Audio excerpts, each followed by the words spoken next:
Ramsey Network, this is The Ramsey Show, where we help you get control of your money, get ahead in your career, and get on the path to living well.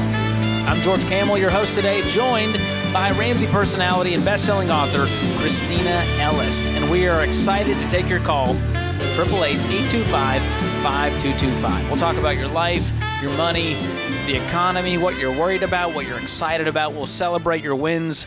We'll help you walk through whatever you're walking through. We are here for you. 888-825-5225. Joseph kicks us off in Grand Junction, Colorado. Joseph, welcome to the show. Hi, thank you so much for having me. Absolutely. How can we help?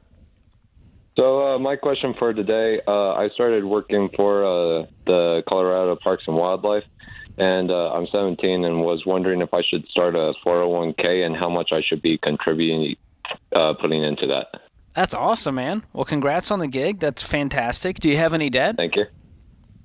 I do not have any debt. I love everything that you guys teach, and I've followed all the baby steps, and so far I have my emergency fund and all of that. So wow, that's incredible. At 17, how'd you find out about this stuff? My parents have taken your class, and when I was a freshman in high school, I started. I took your guys' adult class, and I just kind of like, man, this is pretty awesome. I enjoy this. So I've just, throughout the many years, listened and tried to see how to manage my money best. You are wise beyond your years, Joseph. We love to hear it. So go ahead, Christina. Is this the job that you want to do long term? Yes, ma'am. I am pursuing game warden, which is also part of the Parks and Wildlife. So I started a maintenance job with them until I could possibly pursue that. Is there any further education that you're going to need, any college or anything that'll cost money to get educated? Yes, with pursuing game warden, you need a biology degree, and I'm pursuing fish and wildlife biology, and that's a 4-year degree. That's awesome. When does that start?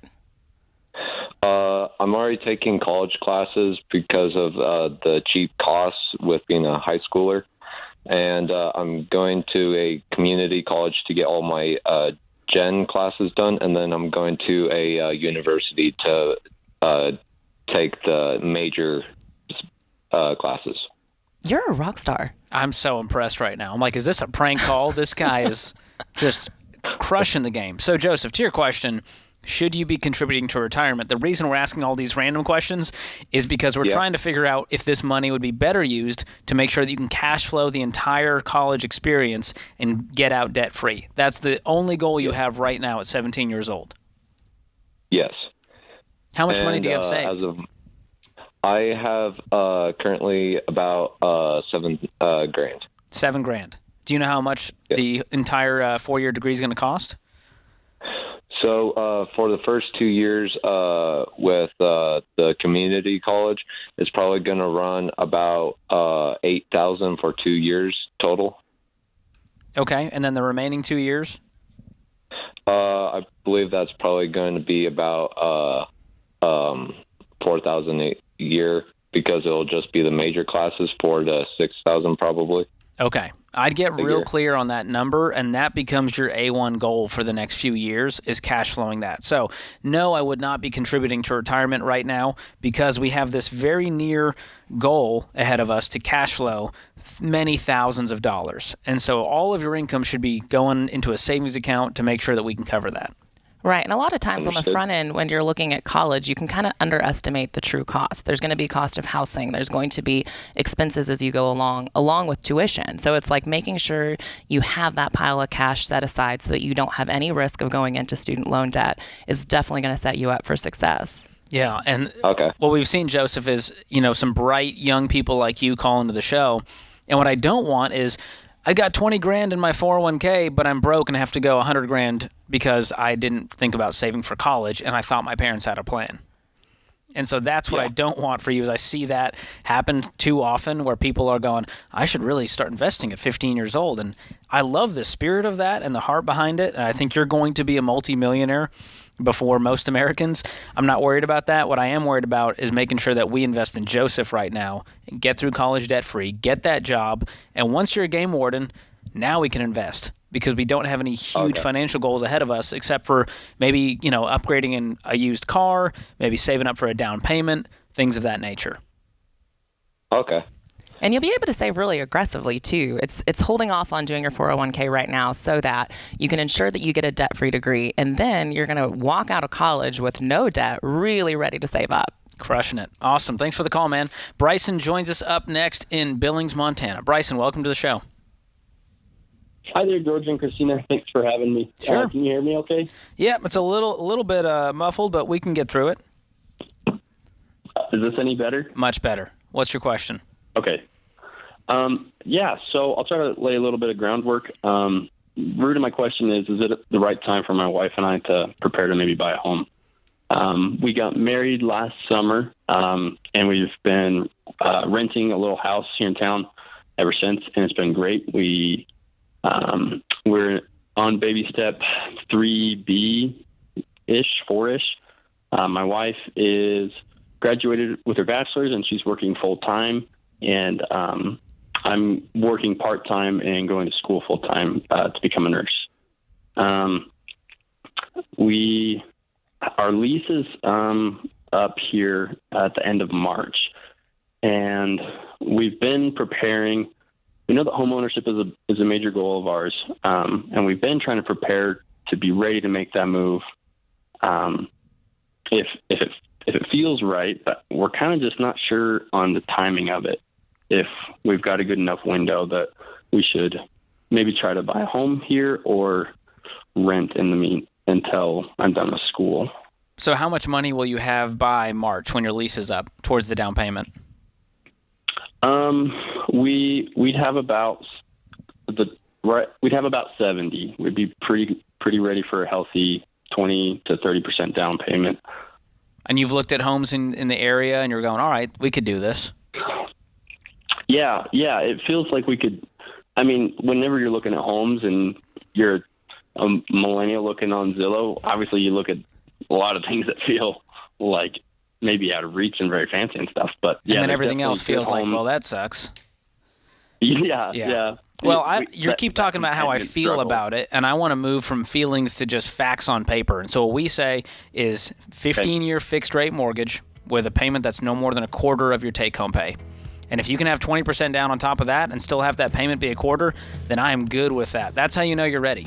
And if you're done leasing and you're not ready, you might need to go month to month for a little while until you are ready. But don't rush into it. It is the largest purchase you will ever make in your entire life. So move slowly, do it with wisdom, do it with patience, and do it when you're ready.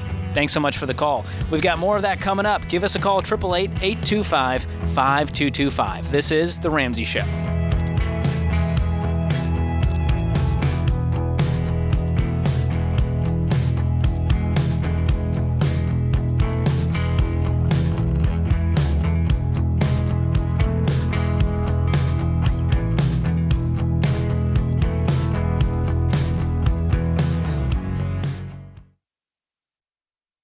Look, I love real estate, and I want you to have a house, but I don't want a house to have you. That's why you need to get in touch with Churchill Mortgage to make sure you do this right. These guys are awesome. They'll help you get on a smarter mortgage plan because they're committed to doing what's right for you. That means they check in every year with free consultations to help you stay on the right plan. They show you how to save money and interest so you can build wealth faster. They walk you through the total cost of your loan so you can make the best choice. Basically, they care. That's why we call them Ramsey Trusted. You can achieve debt-free home ownership, and Churchill is here to help. Go to their site, churchillmortgage.com/Ramsey, to start your approval or get more information.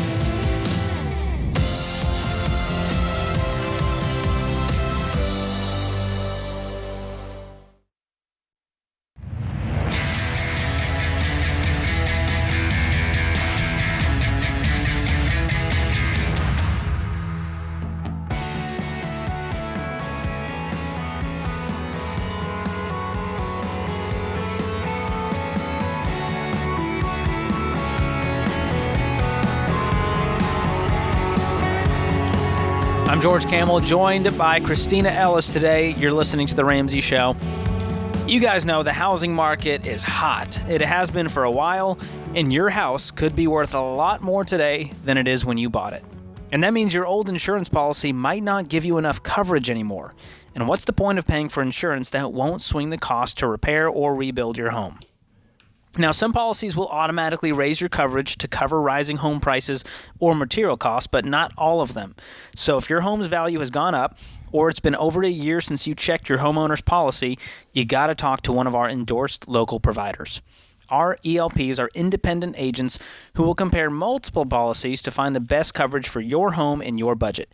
That's why they're Ramsey trusted, because they'll put you first, period. Go visit RamseySolutions.com/home to talk with a trusted home insurance pro today. That's RamseySolutions.com/home. Open phones this hour, 888-825-5225. Eli joins us up next in Los Angeles. Eli, welcome to the show. Hi, thank you for having me. Absolutely. How can Christina and I help? Hi, so at my job, I make $110K, and I've been encouraged to go back to school to move up further up at my job. I'm just wondering if it's worth it. What do you do for a living? I'm a registered nurse at a mental health hospital. Cool. And the position I'm seeking is becoming a psychiatrist. Aha. So what does that entail as far as education? Well, my retirement age is 57. I'm currently 37. So I know becoming a psychiatrist will probably take at most 13 years. So just wondering if it's worth going through it. Who's pressuring you to do this? Who's telling you got to go be a psychiatrist? I find an interest in doing it. Okay, so this is on you, because you said it felt like there was outside pressures, which is never a good motive to do anything. But if this is your heart's passion, then it may be worth doing, but you want to do it a smart way where you can cash flow the entire experience. Yes. What specifically makes you want to be a psychiatrist? I'm just interested in mental and physical health. I used to be a personal trainer, so I'm pretty fit. And I used to be a yoga instructor, so I'm pretty, peaceful at mind. I could understand people pretty well, so I think I'd help being a psychiatrist.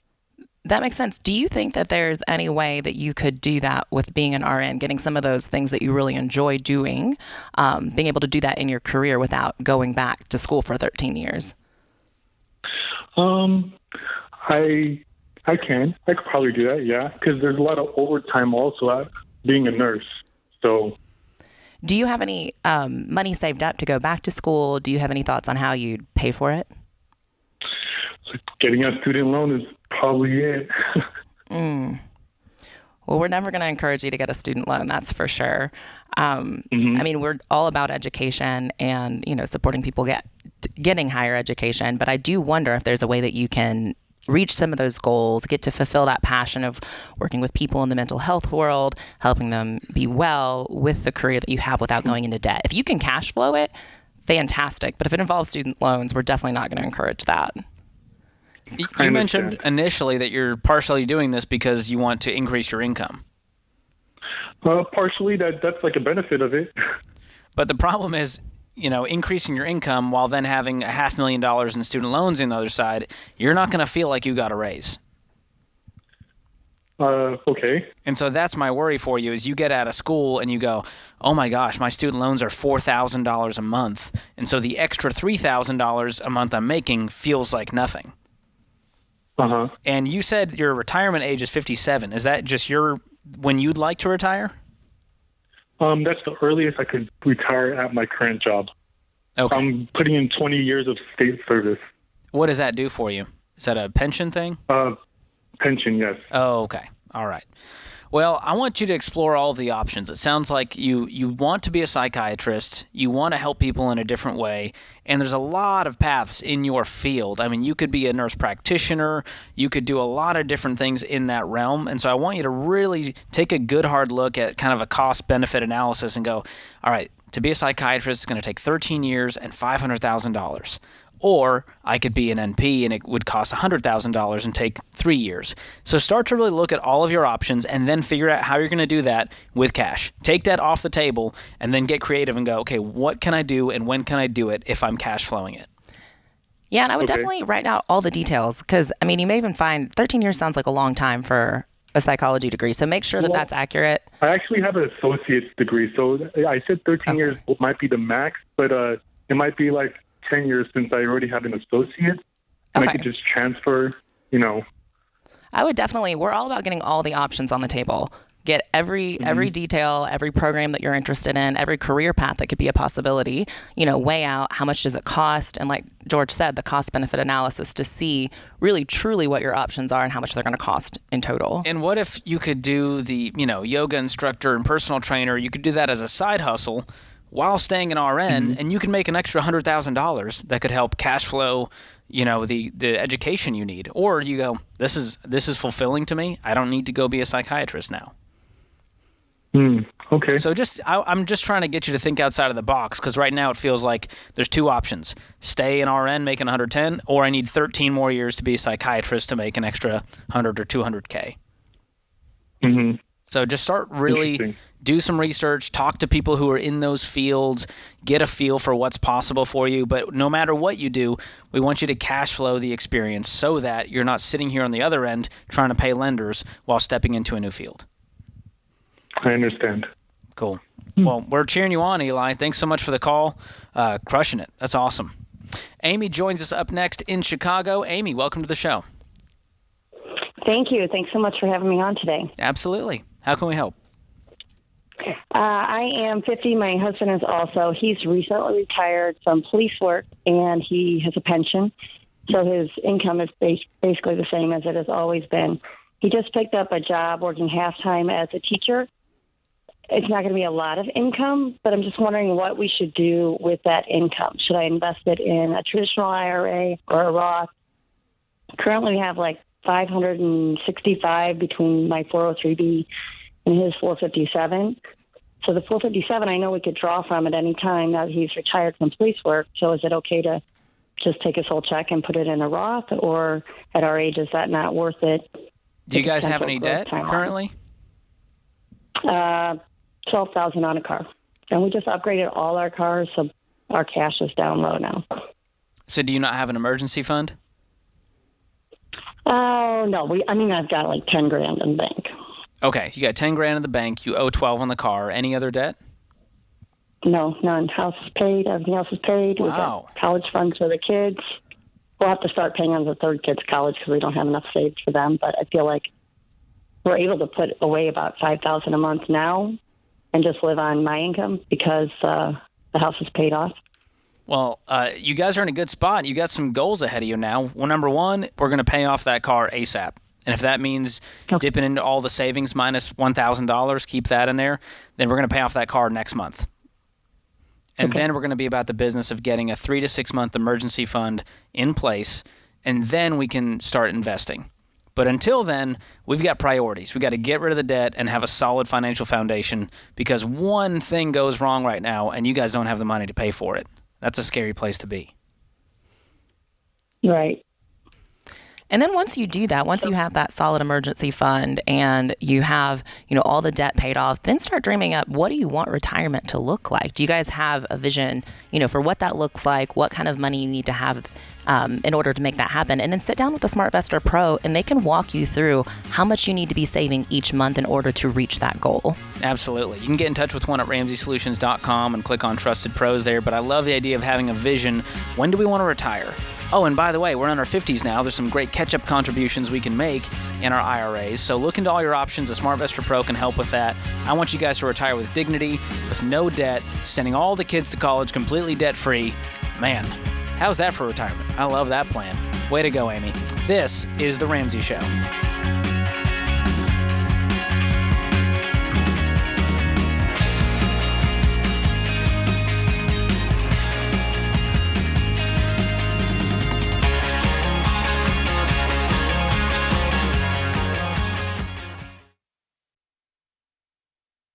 chaos. That's what it can feel like when your business is growing so fast you've outgrown your financial and accounting software. The faster you grow, the more likely you are to lose control of the numbers. And here's the reality. If you don't know your numbers, you don't know your business. That's why we use NetSuite by Oracle, the #1 cloud financial system. Over 28,000 companies use NetSuite by Oracle, including Ramsey Solutions, because NetSuite gives us a single view of everything we need to make daily decisions. Whether you're making a few million to hundreds of millions a year, NetSuite gives you the visibility and control of the things you need to grow, like your financials, inventory, HR, planning, budgeting, and more, all in one dashboard. Go to netsuite.com/Ramsey right now to get their free white paper. Jumpstart your CFO career.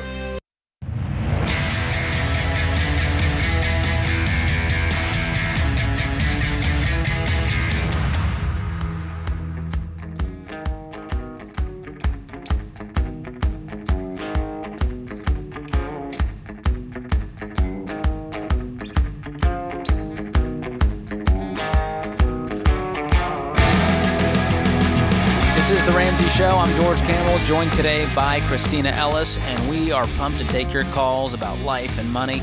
The number is 888-825-5225. If you just need a third party to give you some confirmation, you're at a crossroads, you're not sure what to do, you think you know, you got some bad advice from your brother-in-law on Get Rich Quick, on crypto, we're here to help you with whatever you're facing in life. 888-825-5225.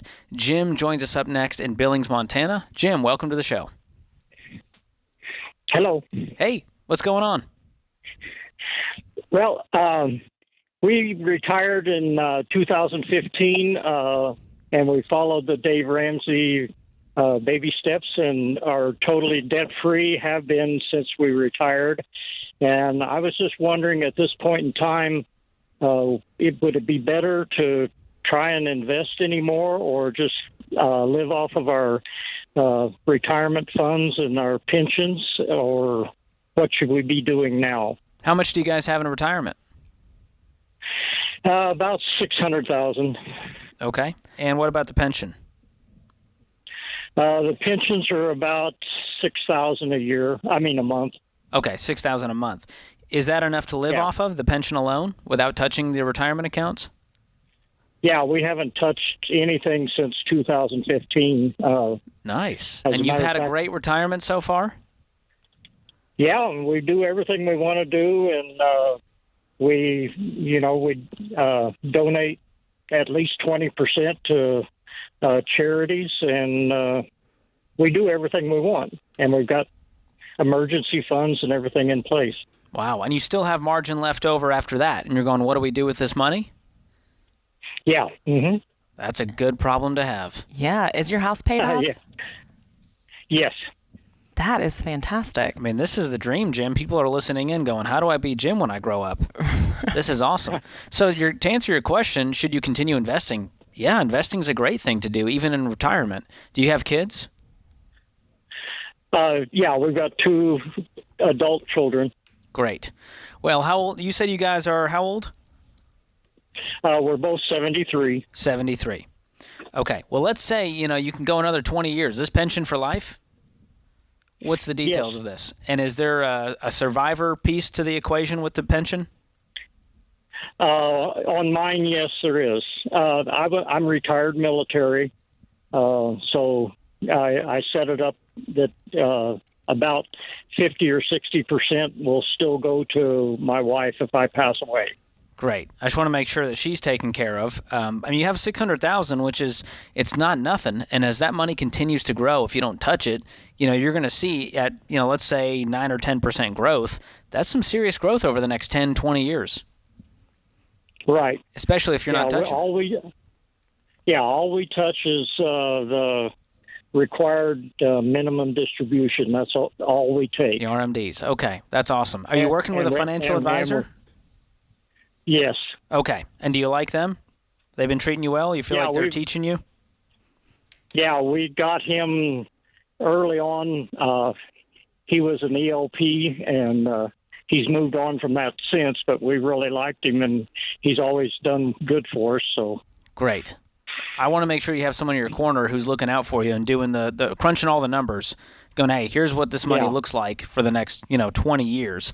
But absolutely, if you've got money left over and you're living the best life you can live, having amazing experiences, and you're not pinching pennies in retirement, then I think it's wise to continue to invest, and they can help walk you through what those options are at your age.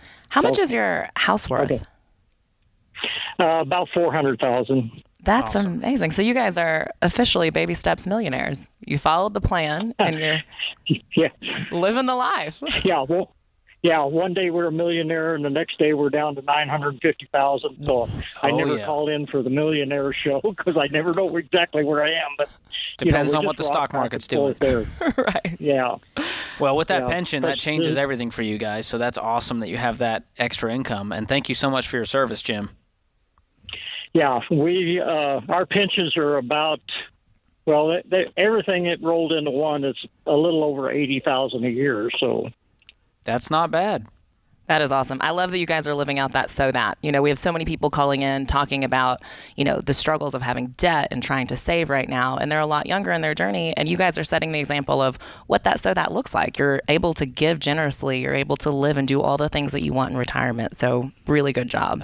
You can hear the levity in his voice. Yeah. He's just like, I got some extra money. What do I do with it? Life's good. Thanks so much for the call, Jim. Appreciate it. Jan joins us up next in Kansas City. Jan, welcome to the Ramsey Show. Thank you so much. How can we help today? Well, my husband and I are both still working. We're in our late 50s. We got married late in life. We weren't good at saving before then. But right now we are within arm's reach of paying off our house. Awesome. Otherwise, we're debt-free. We actually have enough in savings to go ahead and just write that check and pay it off. But my husband is looking to need a new car. He's got a 275,000 miles on his car. And so we're kind of trying to decide, do we just keep plugging money away to eventually get him a car when his finally, kicks the bucket? Or should we go ahead and bite the bullet, pay off the house, and then, hit real hard, put all that money that we were putting in the mortgage into saving for a car? Yeah. What's your income, household? Together about 110. Okay. And how much is left on the mortgage? 25,000. Love it. And how much do you have total in cash and savings? 26,000. Oh. And how much of that is your emergency fund? All of it. Okay. Well, doesn't look like we're doing either of them right now, but you're so close. You're going to be there. My guess is about 15 or 20 of that is going to be a 3 to 6 month emergency fund for you guys. Right. Okay. So let's say we have an extra, let's call it 20 grand is the emergency fund. So right now you have 6,000 of money you can do whatever you want with. You can throw it at the house. You can put it towards the car. And personally, what I did was I had a crappy car, and I waited to upgrade it until I paid off the house. And that's just me personally. I need kind of the carrot dangling in front of me to keep me motivated for my goal. And that might be the same for you guys, based on your personality. Right. What do you think? You know your husband. Yeah, I mean, he would like a different car. It doesn't have any AC in it. Boy. In the Kansas City summer? Yeah. And how much is it to fix it? Out, quite a bit. Oh. Quite a bit. He's had to dump quite a bit of money into it, but it's cheaper than a car. So, and the dashboard sometimes doesn't work, so that's kind of dangerous. That's comforting. So okay.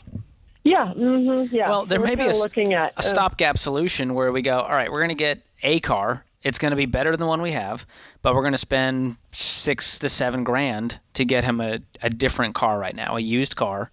Then we're going to attack the house. And then once we pay off the house, we're going to start saving up to get him a better car.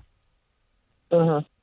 That's what I would do if I was in your shoes. Christina she may have a different take. No, I think that sounds great. That's what I was thinking. I do wonder about how long do you think it'll take y'all to pay off the mortgage if you do that strategy and you buy the car, $5,000-$6,000 with the cash you have? About how much longer are you looking at to pay off that mortgage? Well, right now we're trying to do double payments, and so we're looking at maybe 2 or 3 years. 3 years to pay off $25,000? I feel like you guys can do better than that. Okay. That's my challenge to you. What, a year? Making $110 with no payments except for the house. You know, you could do this. Well, we've been slamming stuff into savings every month too for the emergency fund. So that's awesome. Or car fund. So that's kind of where we've been. So we should put more toward the house, is what you're saying. That's what I would do. I mean, I'd get them something for now. That sounds like miserable just driving around that thing. You guys are working too hard to be driving that thing around. So upgrade that, attack the house, and there's always another car out there we can get later on. But do it with cash. Don't go into debt. Call us back when you're debt-free. We love to hear it. This is The Ramsey Show.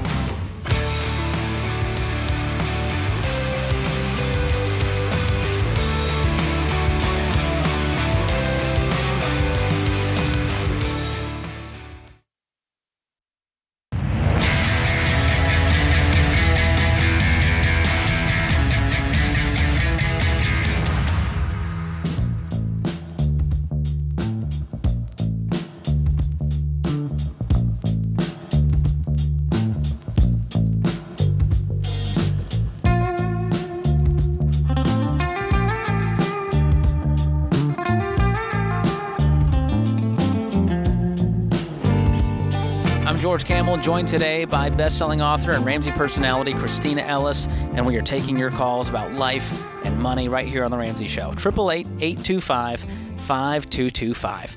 Tony joins us up next in Raleigh, North Carolina. Tony, welcome to the show. Hey, George. Hey, Christina. How are you? We're doing great. What's going on with you? Good. I just had a question. I know I had kind of sold my vehicle about a year or so ago to kind of fast track becoming debt free, which I am now. Nice. I know my sister actually had a car that was kind of just sitting at my parents' house, her old car. So I kind of fixed it up, put about $2,000 into it, and kind of have driven that since last year, sometime beginning of last year. And I think it was kind of for my niece. She's going to be graduating high school soon, so I knew her parents weren't going to have the money to fix it up. So it was kind of a win-win for both of us. But I know she's going to be getting her license pretty soon. And I knew this ahead of time, but I did become debt-free. I don't want to go back into getting another auto loan. I'm scared that might affect me in, saving towards my emergency fund or also, home buying later down the road. So I just wanted to know what exactly what my options were now. Well, your options are to buy a car with cash, and that means we're going to buy a car with cash and save up and buy a car with cash. Save up. It's that simple. So what kind of car would you be looking at? I know in my research, I definitely know now I want a Toyota or a Honda, just a basic, sedan, Corolla, Civic. Good man. Something used, old. Okay. So have you looked at your area in Raleigh and said, hey, what's a 2012 Civic going to cost? Yeah, I have. I just know now with my, my emergency fund at about $4,000 or $5,000 now in that emergency fund. And I know she's going to be, her parents don't live here. They actually live in Greensboro. So I know that I'm going to have to be giving her that, that car back soon. So that's where the worry came in. So we got to get the emergency fund beefed up, but also get you a car ASAP. Yeah. How soon do you have to give it back? I would say within the next, maybe 5-6 months or so. Okay. And you got the car for free, but you put $2,000 of repairs into it? Yeah. Is that the idea? Parked. Okay. Yeah. So if we got a few months, what's your income? About $52,000 a year. Okay. What do you do for a living? In operations, airport. Cool. Well, how quickly could you get a $10,000 emergency fund and then save up another 6 or 7 to get a car? So we're talking another $15,000 saved within 4 months? Yeah. What would that take? Could you take some side jobs, some side hustles? Yeah, I could. Work overtime? I don't know what your situation is at work. Yeah, I could work. Yeah, I can work some overtime. Definitely, have a few jobs here or there, just to make up the income. Yeah, and this is for a short season. I'm not talking 2 years of this. I'm saying for 4 months, can we basically double our income in order to be in a real good spot when we have to hand over this car?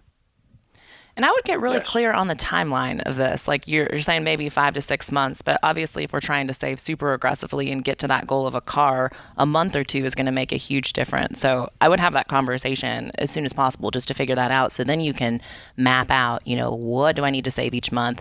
How many extra jobs do I need to get? What does this journey actually look like? And you also may want to adjust the type of car you get. Like if they're like, hey, we need this car in 2 to 3 months, I mean, maybe you're looking at a $5,000 car for right now, and then you can save up and get something better in the future. Yeah, it's a great point there. And if you could just say, hey, listen, I'm going to have this money by March. Does that work for you guys? Can I give her the car then? And if they're a little bit flexible or she can borrow a car for now and give you a little more time, that's going to really help your situation. Okay. Are they pretty flexible? Sounds good. Yes, they are. They are. I guess I just kind of got caught up in the, further down the road, with where we are now and, just rent prices and things like that, I kind of started to get a little worried, that would kind of affect the budget, in terms of if I were to get another car or if they're not, flexible, if I do have to give it back. So I was just kind of a little nervous about that. Well, have no fear. We're going to create a sinking fund line item in your budget that is for that new car, and we might put that in a separate savings account versus your emergency fund because it can get all squirrely when you're just looking at one savings account going, well, I have enough for a car, but I don't know if I have my emergency fund now. So I would separate the two and set up a new savings account just for the car, and that way you know exactly where you stand at all times. Sounds perfect. But your A1 is getting that emergency fund beefed up to 3 to 6 months of expenses. Do you know your monthly expenses right now? Yeah, I'm at about 2,500. 2,500. Okay. So 4 months would be 10 grand. I would say maybe about 1,700. I'm sorry. 17. Oh, okay. So we're talking about 10 grand or so would be a fully funded emergency fund, and you're close to that. And so within a few months, you'll be there, and then the next few months, you're going to be focused on saving up for that car. And whenever you have to give it back, whatever car we can get for that amount of money, that's what we do. And it may mean getting scrappy, and we're going to Facebook Marketplace and Craigslist and negotiating and doing it with a cashier's check and trying to get a deal. But that's going to be your best bet. Sounds good. Well, and it's obvious, too, that you're willing to drive a car that you fixed up and that's what you've been driving recently. So I think if you just kind of keep that mindset of, I'm not really going for a nicer No one's going to be impressed with this car, and that's okay. We're running our own race, and Tony's good with that. Appreciate the call, man. James is up next in Columbus, Ohio. James, what's up?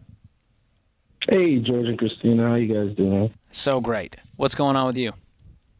I'm good. So I had a question. I'm currently in college and I'm going into my junior year. And my question, so I guess to give you a little bit of backstory first. So my first year of college, I actually ended up taking out about $3,000 in student loans. And I've been, working really hard to try to make sure I don't have to do that anymore. So over the summers, I've been working different internships and, trying to save some money that way. But I've also been working during the school year as well. So during the school years, I have sort of like a part-time job, working as like a laboratory assistant. And here recently, I just got offered, 2 different, job offers to work part-time for 2 different companies outside of the school. So, and I guess my dilemma with that is, so working as a laboratory assistant has been really good because, it's sort of more flexible with my school schedule. So I feel more comfortable, being able to get my schoolwork done. And also, them sort of understanding, how my schedule is and working with that. With these 2 job offers that I got, I'd be, working outside of the school. And do they understand you're a student? Will they be flexible with your schedule? So I think they do. I had a conversation with both of them. I think they do understand. The thing though there is that with those two job offers, those would be more so in my career field. I should clarify, I'm an architecture major. Cool. So working with those, one of those two companies that just had the chance to talk to, it would one, help me get experience, but two, also allow me to collect hours towards my exam that I would have to take to become a registered architect. Is it also a bump in pay? Say that again, I'm sorry. Is it also a bump in pay? So pay is about even across the board. I'd say that all the positions would be relatively even playing field as far as pay goes. Okay, have you gone down that path then? Yeah, that's great. I mean, it's in your career field. Just you got to be in communication with them and say, this is what this looks like for me to take this part-time job. Are you good with that? And have that in writing, and then move forward with it, man. That's awesome. Get clarity, because I think this could be a great opportunity. But make sure you completely understand the hours, the opportunity, and what's involved. As Ken Coleman says, clarity breeds confidence. There you go. Ken Coleman quote to end this hour. Thanks to Christina Ellis, all the folks in the booth, and to you, America. Thanks for listening. We'll be back with you before you know it.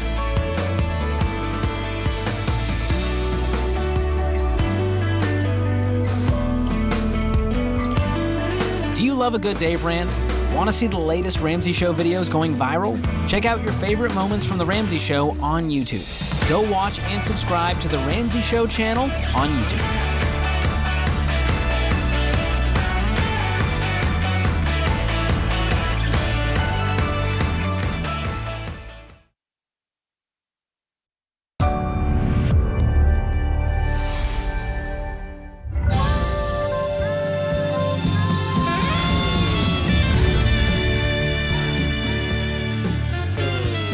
Ramsey Network, this is The Ramsey Show, where we help you get control of your money, get ahead in your career, and get on the path to living well. I'm George Camel, Ramsey personality and host of the Fine Print EntreLeadership Podcast, joined today by my fellow Ramsey personality, Christina Ellis. And we are taking your money calls this hour. 888-825-5225 is the number to call. Don't be shy. We don't bite. Dave's not here. It's going to be a very pleasant, kind show, okay? No one's going to get yelled at unless you rile me up, which is very much possible. Daniel kicks us off in Tampa. Daniel, welcome to the show. Hey there. Thank you for taking the call, and appreciate it, George and Christina. Thank you for all you do for everyone. Great. So my wife and I are currently in step 2. Now, we kind of discovered the whole baby steps a little later in life. We already had some retirements set aside. But here's the question. Comparables in the area are running for about $660 for our house. We currently owe $325. We do have a growing family. Well, I would say we have a family, and I think we're outgrowing the size of our home. So ideally, we'd like to be in a 5-bedroom home or so. So those are running for about $850 in the area. Wow. So here's my question. We bought the home just before the spike, so we owe about $325 on it currently. We have a good amount of equity if we're able to sell that. And of course, that'll kickstart us from step 2 straight on to, the next, I believe, step 4 at that point. My question is that a good approach? Should we sell our current home, use the equity to buy a bigger home, and get us out of, the existing step 2? It can be. Now, when you say buy a bigger home, it means we're going possibly further into debt, so it's not necessarily the best move. Right. But I do love, people make sacrifices all the time to get out of debt, and one of those things is we're willing to sell the home, take the equity, pay off the debt, and whatever's left, we then move on and go, all right, what can we afford now? So what's the home worth if you sold it today? It would be about $650. $650, and you owe $325. How big is your family? You said you needed to upgrade, get a little bit more space. Yeah, so my wife and I both work from home. We have 3 kids. It's a 3-2 currently. So it's a little tight. Okay, what's your income? It's $140 combined. And how much debt do you have? So we've got a van, about $20K on the van, and I think, if I'm not mistaken, another 12 or so in credit cards.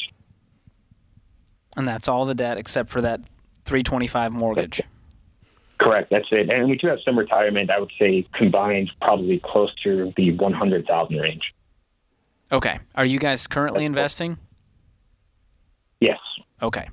Well, you may not like my advice, but it is to pause investing while we pay off the debt. Now, if you're selling the house tomorrow and this is all going down, you may not have to do that. But following the Ramsey plan, it's countercultural, it's weird, and we focus on one thing at a time so that we actually make some progress. And looking at the numbers here, it doesn't give me a lot of confidence. Because if you sold for, you said $650, you may net less than $300. Then we still have to pay off $30,000 of debt, leaving us with about $270. You tracking? Mm-hmm. Mm-hmm. So $270 down on an $850,000 home, you're talking almost $600,000 in mortgage, which is going to double your mortgage payment, mm-hmm. which doesn't put you guys in a great spot financially, even though you're debt-free. Sure. And sure. So I think we need to pause, or we go to maybe a lateral house that has more room, that may be a little further out. You may have to make some compromises here and kind of reset the expectations of what home is next. Sure. And for what it's worth, in the event that we do sell today and say we sit on, there's a gap of 6 months or so, we do have a place to live. My folks were kind enough to extend an invitation to house our family until we do find that bigger home. So we're sort of counting on that, but that's probably a 6-month margin. But even then, you're still going to have over a $500,000 mortgage. Right. Yeah, and I love that you have the desire to pay off the baby step 2 debt. I love that you want to get rid of that van. I love that you want to get rid of the credit card. And if you are selling your current house to downgrade and create more margin where you could pay off that debt and then not increase debt in another area, I'd be all for it. But I think just that makes me nervous going up so much in house. And like George said, having such a big mortgage following that's just kind of like a little bit nerve-wracking. I think especially with having 3 kids, it just feels a little bit nerve-wracking if I were in your shoes. What's your take-home pay every month? $140. It's about $6,800. Okay. Because I'm looking at the numbers here, and if you did a 15-year fixed rate mortgage, which is the only mortgage I'm going to tell you to get, and you put $270 down on an $850,000 house in this market, your monthly payment is $5,500. You guys won't be able to eat. Ouch. Yeah. And so even 6 months of saving, even while living with the parents, it's not going to change the numbers drastically enough to make this a wise financial move. So what that tells me is this. You make $140, you've got $30 in debt. We can pay off the debt and stay in the home for now.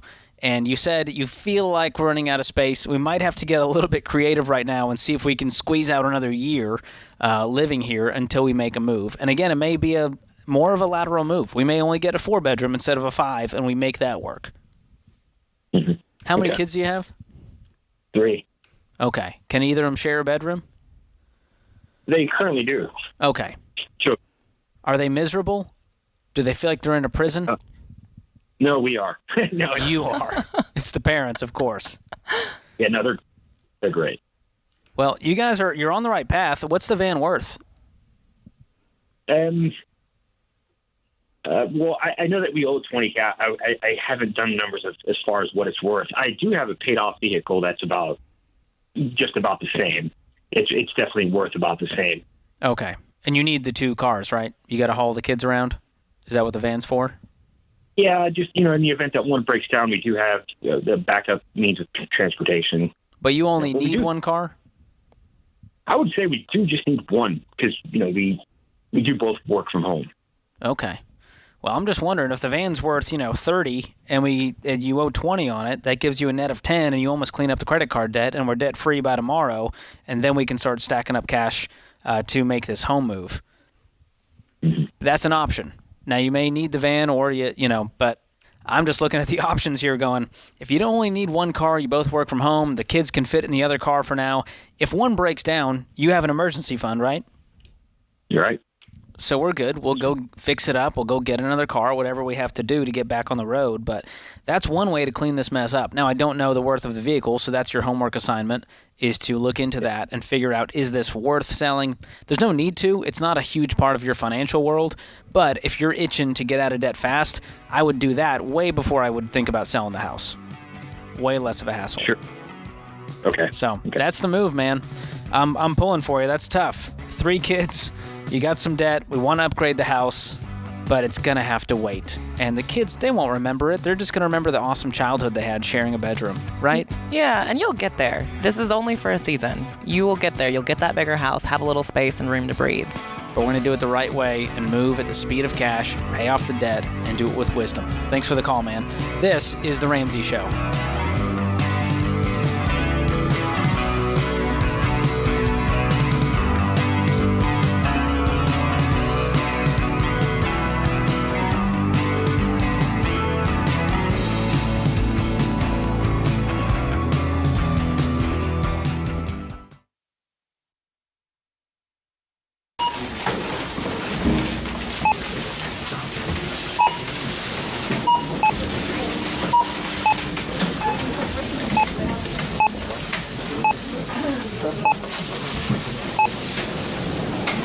Still on baby step number 1, eh?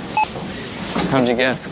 With healthcare costs rising, learn how Christian Healthcare Ministries can help you make the most out of your budget. Visit chministries.org/budget. Don't worry, it's worth it.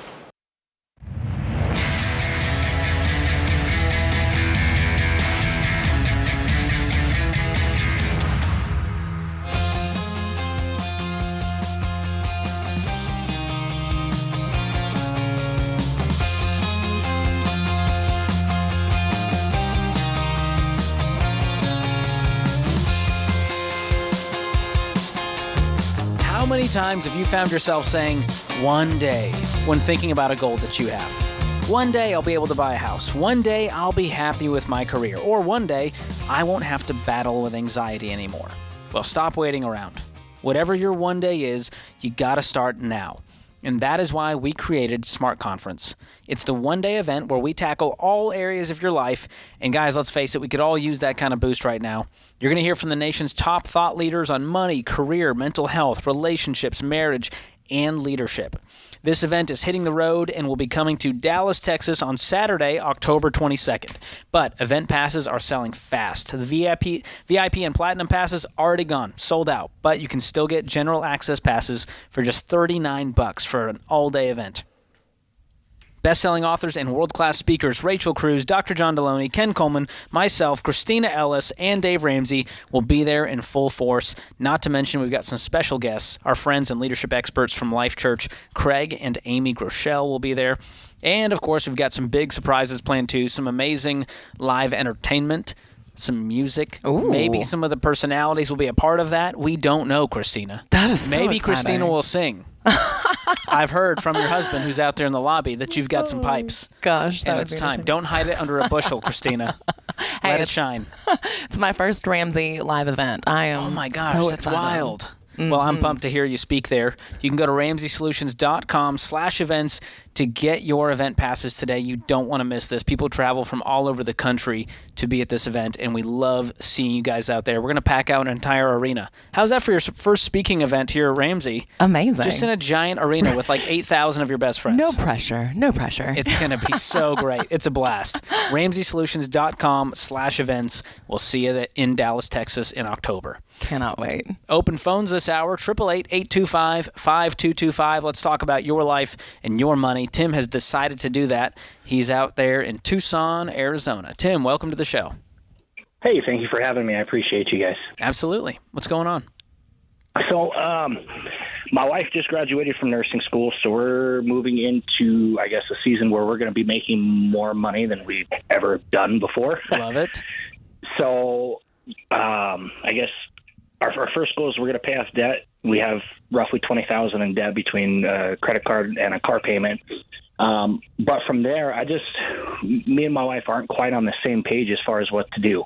You know, I just don't want to make mistakes, and I want to, I guess, take her along this journey because I've been listening to you guys for a little while, but she doesn't want to.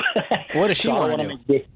Well, she you know, wants to get a new car and, you know, kind of, you know, enjoy some of the money, which I'm perfectly fine with. But I also want to set up our kids to be able to go to college and, you know, have money saved for retirement, not just spend all of our money, you know, as it comes in and just going straight out, you know? Yeah. Where do you think her resistance is coming from? Because it sounds like there's kind of like a hard line where she's just like, nah, don't want to hear it.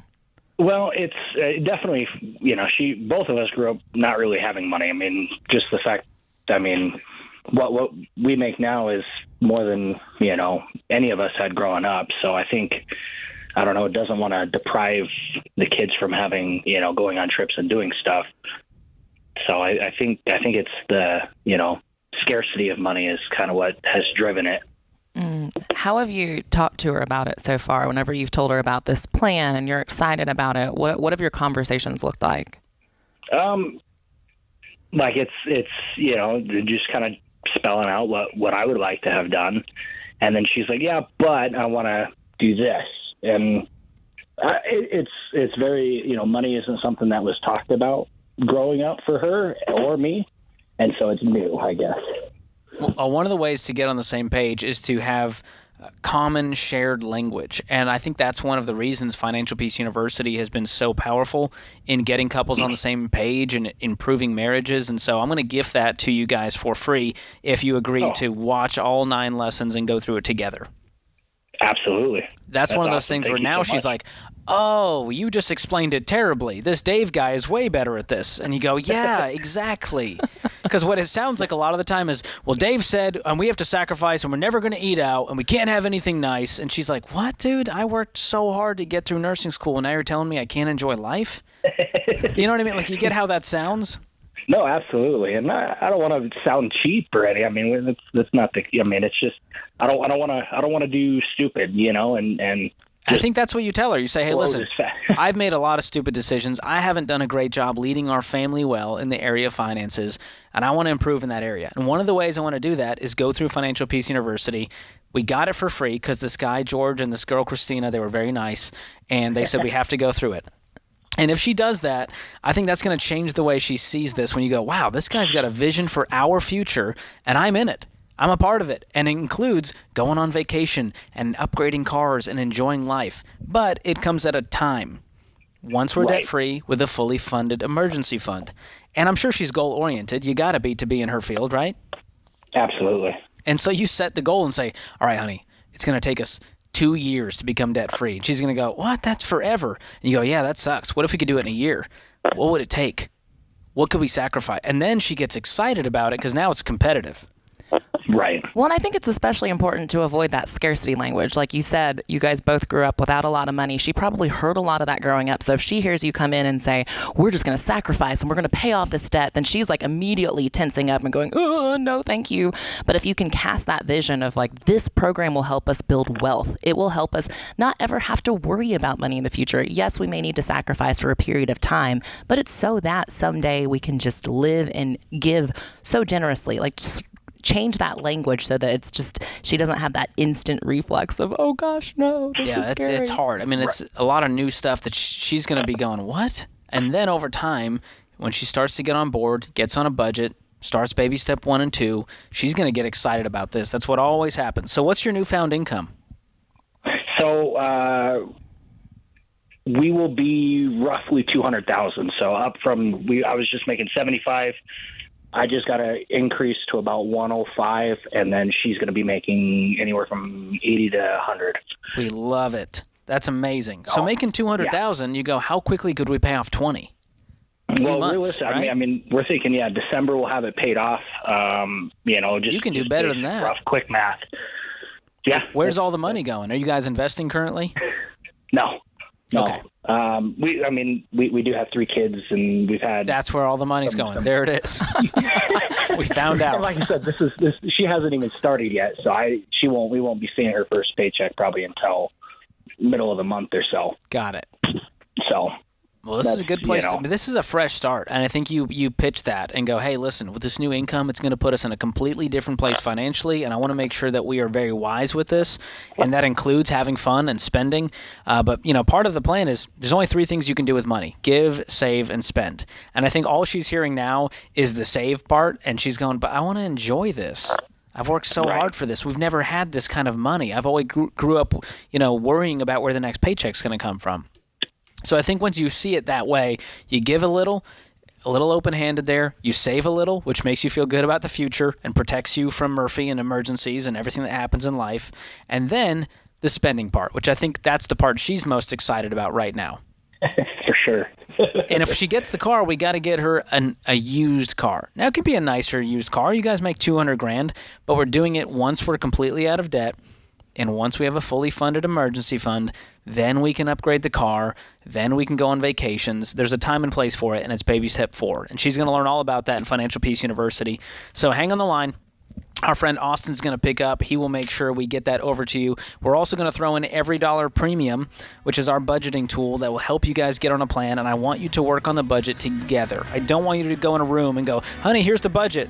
And she goes, huh, what? No, I don't want to do your plan. Make it her plan. She's got to have a say in the budget line items, and that will get you guys on the same page. If not, have her call in and talk to Christina. Christina will persuade her. You probably want some persuasive speeches in your day. Were you in debate club? I was not in debate club, but I did do speeches in high school. I'm just scared to debate you, that's all. Very intimidating. I will pump her up. More of your calls coming up. 888-825-5225. This is The Ramsey Show.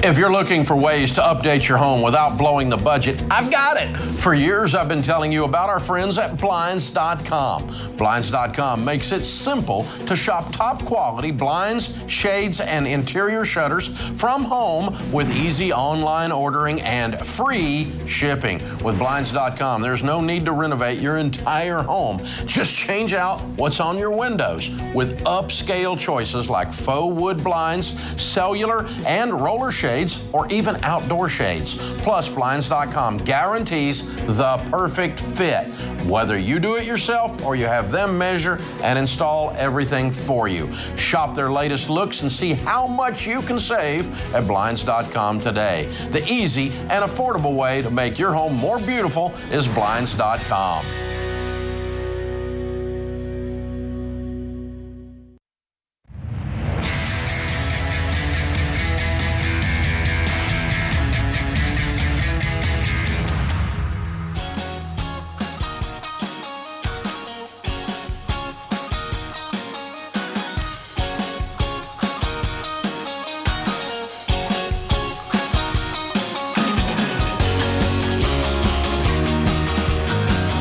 My co-host today is Christina Ellis. I'm George Camel. This is The Ramsey Show.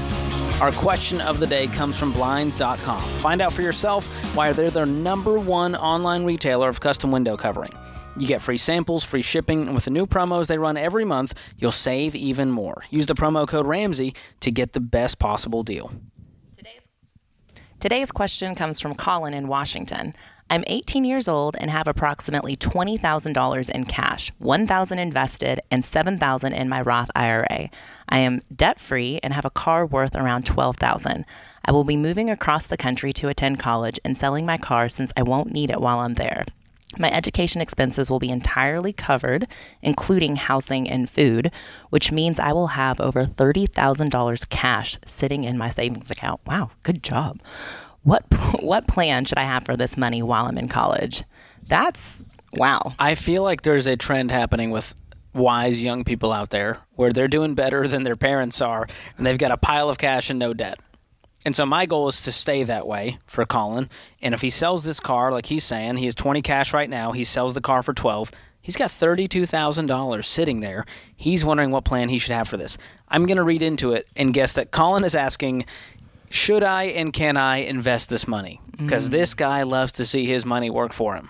Which is incredible at 18 years old to have that mindset, that desire to grow your wealth and to actually save money. That is amazing. And to actually have college completely paid for. I wish we were talking to him because I have so many questions. Yeah, when he says my education expenses will be entirely covered, including housing and food, we don't know where that's being covered from and if that's is this a blood oath that this is going to happen for the next 4 years? Or is there an off chance that something could fall through? Or there's expenses that he's not thinking about that he might need to cover? Right. So I'm worried about him throwing all this money into the market for the next 4 years while he's in school. I would much rather have him put this money in a high-yield savings account while he's there. Oh, we're going to go the boring, safe route. But people hate it. But the good news is the interest rates have been rising. Mine's sitting at about 2% right now, which, it's back to how it was in about 2019. That's where the interest rates were on savings accounts, and so I feel pretty good about that. Yeah, that's awesome. And I think that that's just great advice because you are 18, you're going into college, and I love that you have tuition paid for. I love that you have housing paid for, but there might be some surprises. You may get to that college and hate it and go, I really want to transfer schools, or perhaps, obviously, we hope this doesn't happen, but maybe, something happens with your scholarship and you don't get the same amount the second year. Or maybe you need a car. You didn't think you needed a car, but you find this amazing job off campus and you actually got to drive there.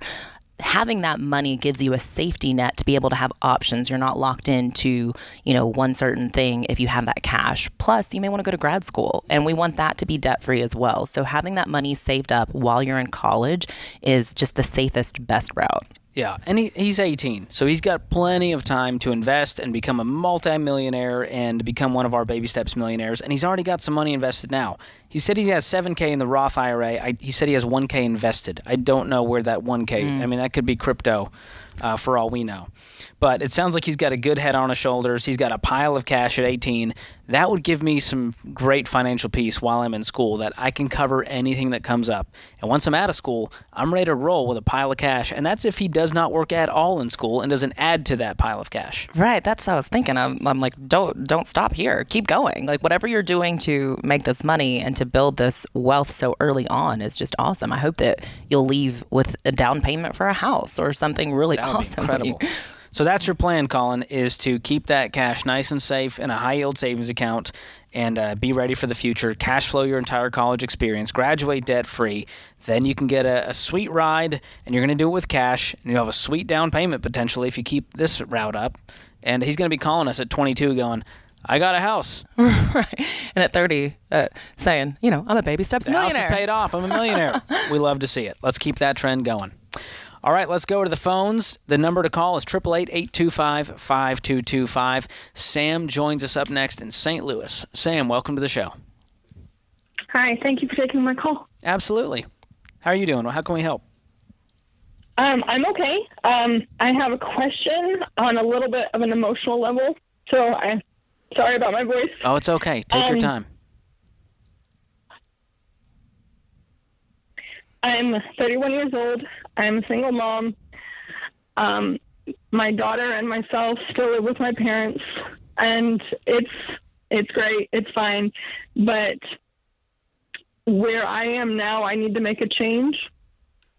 I have my own space. It's fine, but I would love to have my own house or property. My grandpa has been sick. Since March, he's had maybe 2 to 4 mini strokes. He's in the hospital now waiting on surgery, and it's been delayed for many reasons. My one option was to move in with my grandma and grandpa to be a safety net for them if something else were to happen. And my grandmother and I worked out she's a very old school brute of a woman. As grandmas are. We love it. Yes. Oh, I love her to death. So we sat down formally and financially, and she's like, okay, well, you're not just going to be here. These are the rules.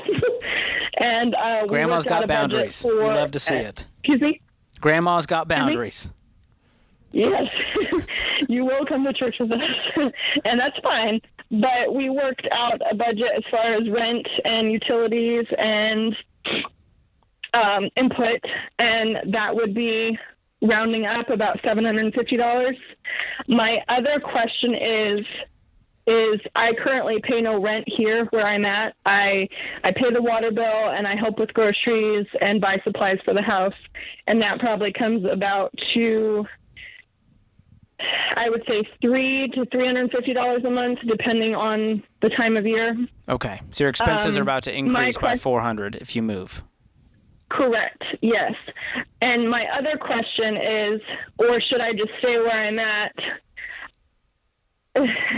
Two options. I know I want to save for my own land, acreage, crappy house, what have you. But my question is, should I stay here, obviously with less, or should I move there with less? Because what I'm hoping to work towards is buying a plot of land about 8.5 acres, and it's priced at $64,000 currently. And then you'd build on that? Yes, it does have it is grandfathered in to build on. I think it is a very wooded area, and most people use it for camping. Okay. Or like a conservation type of zoning, I would guess you would call it. Okay. How much debt do you have, Sam? I have around about $9,800. And what kind of debt is that? $1,600 is from a personal loan. I have a combined credit card debt of $7,200 and a store card with just over $1,000. Okay. And what's your income? My income varies. I'm a waitress, and I work part-time because I also homeschool my child. So the take-home pay on a weekly basis is anywhere from $400 to $900. Okay. I believe what I filed last year was between $17,000 and $18,000, but I hope to pass over $20,000 this year. And are you safe at your parents' house? Is it an okay situation? Yes. Okay. Yes. It's just emotional. Yeah. Well, I'm going to stay there for a beat. I think you need to increase your income. We've got to get rid of this debt. We've got to get an emergency fund in place. Then we can look at moving in with grandma. But right now, you can't swing the extra $400. That's an entire paycheck, and you're trying to take care of this little one, and you're trying to buy a house. That will come later. Right now, we've got to get rid of the debt, have an emergency fund in place, and I'm going to gift you Financial Peace University. I hope that gives you some confidence in what to do next. And hang on the line. Austin will pick up. We're going to include every dollar premium to help you get on a plan for every dollar you have coming in from this job and possibly a new job as you try to increase your income and increase that shovel. Thanks for the call.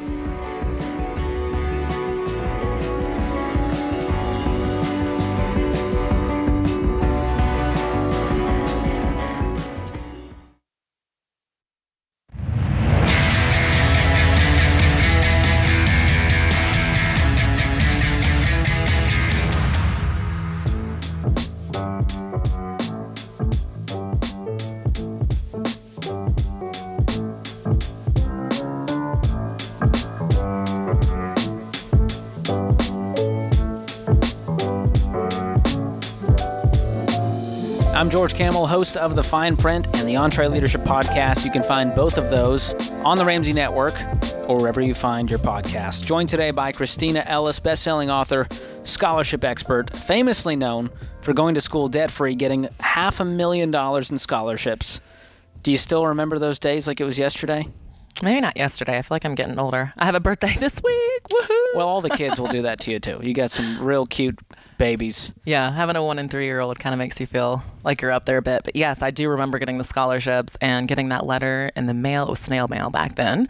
But opening it up and just seeing like, wow, this is literally thousands and thousands of dollars, which is what I get so excited to talk about with kids, just being like, this application that you can fill out in 1 hour can equal literally $10,000.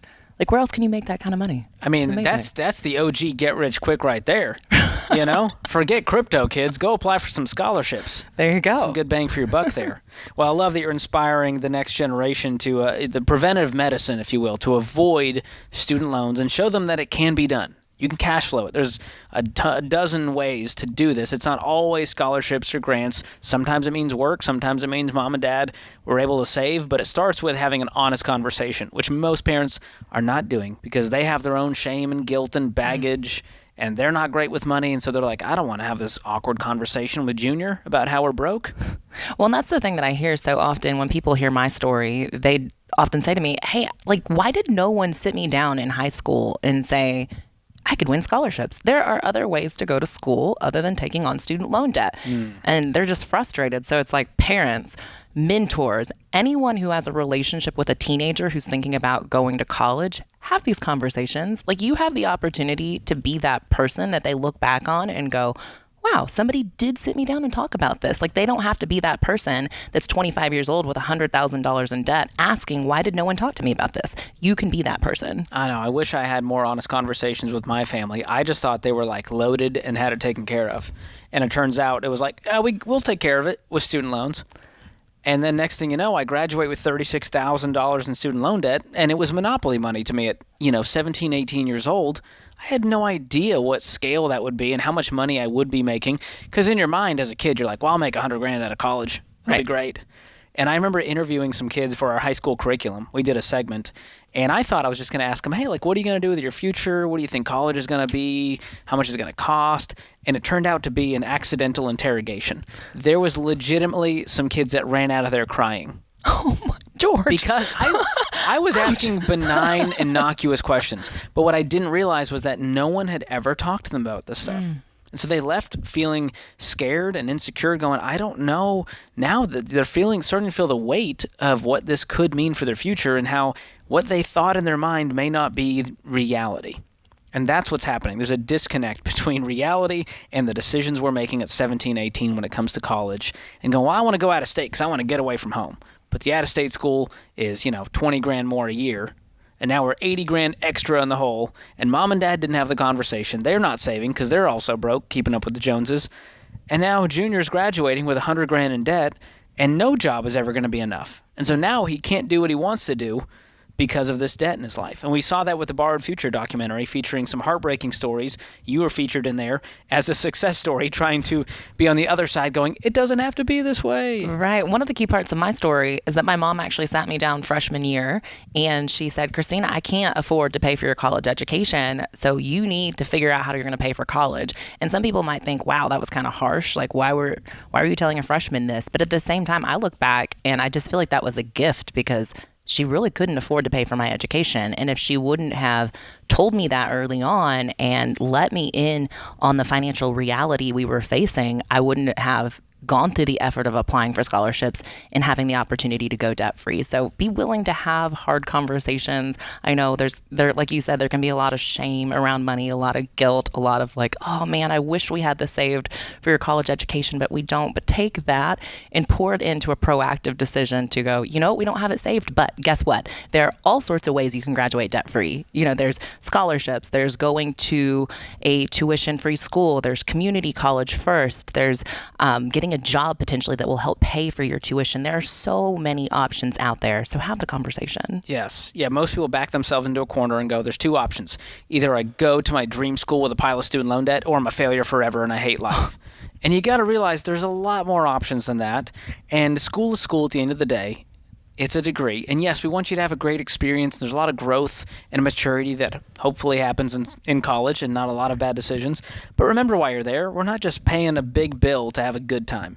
Right. That's not what college is about. And just don't get lost in the idea that you have to go to the most expensive, fancy school. Like you said, they often see those two options. I got to go to this dream school that takes a ton of debt, or I'm a failure. And that's just not true, especially working at a really competitive workplace here like Ramsey. We see people who come from all sorts of backgrounds. We have people, who went to community college and then transferred to a 4-year school, sitting next to people who went to a super competitive, expensive university, and they're doing the same job. That's right. And so it's like, it's not just the name on your degree, the title, be willing to explore different options that allow you to go debt-free. That's right. You don't need the degree to be successful. It doesn't determine your success, you do. So great reminder there. And if you guys want to make a hard conversation about college easier, go watch Borrowed Future. It's the documentary that we put out. It won a Webby Award for Best Long-Form Documentary. And it's 88 minutes long, and I promise you, if you sit down with your kid and watch this, they're going to be the ones with questions going, is that true? How does that work? We need to talk about how we're doing this. We got to get a plan. I'm not going to go into student loan debt. It is that good. And so make sure you go check it out. Watch it over the weekend with your kid as we head into school season. How is it already back to school? It's insane. Wild. Here we are. Whenever they see a doctor crying because of student loan debt. That's pretty eye-opening. When he squealed. Oh my! I won't spoiler. No spoiler alert. But there it is. Well, tied to that, Christina, there's this article that our producer James shared from Yahoo. Nearly 3/4 of millennials are more than $100,000 in debt. Most not from mortgages. Recession, inflation's out-of-reach housing market. Millennials are no strangers to financial anxiety. A recently published report by the site Real Estate Witch shows that most members of the Net Generation are also saddled with huge amounts of debt. It found that most of them have over $100,000 worth of debt, with most of it not connected to a mortgage. Almost half of them reported having some form of student loans, with the average person owing $127,000. But the most common type of debt was credit card debt, with 2/3 having some amount of debt on a credit card. And while most millennials have accrued a large amount of debt, the bulk of them, 63%, believe they can pay it off over the next 1 to 5 years. Only 10% said they never had debt. And so this is what we're seeing. One of the reasons this generation is frustrated, and rightfully so, is because they feel like they were lied to. They feel like they just got screwed, and they went, well, mom and dad got a house and a car for $2,000 and a bushel of raspberries, and I'm over here, and the average house is $400,000, and college costs $80,000 a year, and I can't breathe. It's a huge problem. It's a huge problem. I know I've heard a lot of the frustration and just how it feels like the line has moved. It feels like it used to be somewhere that seemed attainable for them, and then they're watching it move. But I think one of the biggest challenges is not getting lost in that feeling of desperation or hopelessness, because we're still seeing all sorts of millennials pay off debt, pay off all their debt, and buy houses and pay off houses. So yes, being millennials, obviously, yes, we're seeing this, and I'm in the housing market. I'm frustrated with it too. But you got to keep that hope up, because we are seeing evidence constantly that even though it is frustrating to see the market change so much and move and feel like people got lied to about student loans and all of that, that's frustrating, but there's still hope. Yes. We can't just sit here with pessimism and sarcasm and funny, mean tweets about how life sucks. We have to move on. We've got to get a new picture for what our life is going to look like. We got to stop comparing ourselves to our parents, which, by the way, it took them 25 years to get to where they are today, and you're not going to get there tomorrow. So we got to have some delayed gratification. We got to have some patience. We've got to stop looking at Instagram and going, well, I'll never be enough, and look at that house. I want that house today. Sorry, buddy. The FOMO is real. You can get there. It's going to take longer than you would like. But this plan is the best path to do it. The baby steps. It works. I've done it. Christina's done it. And there is hope for you, America. That puts this hour of The Ramsey Show in the books. My thanks to my co-hosts, Christina Ellis, Austin, Ben, James, Zach, Andrew in the booth, keeping this show afloat, and you, America. We love you. We appreciate you listening. We'll be back with you very soon.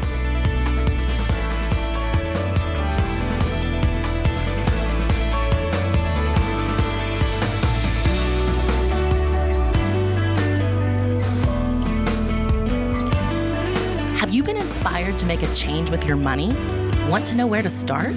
Take our 3-minute money quiz to get a plan you can follow. Go to RamseySolutions.com and search for Get Started to get a plan for your money.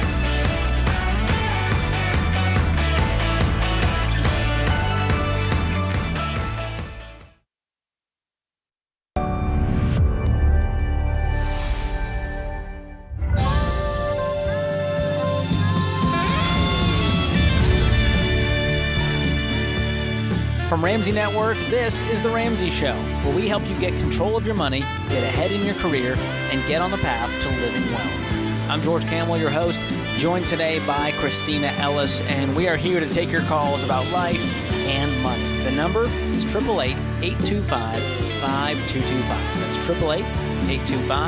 888-825-5225. Tyler kicks us off this hour in Atlanta. Tyler, welcome to the show. Thank you for taking my call. Yeah, sure. What's going on?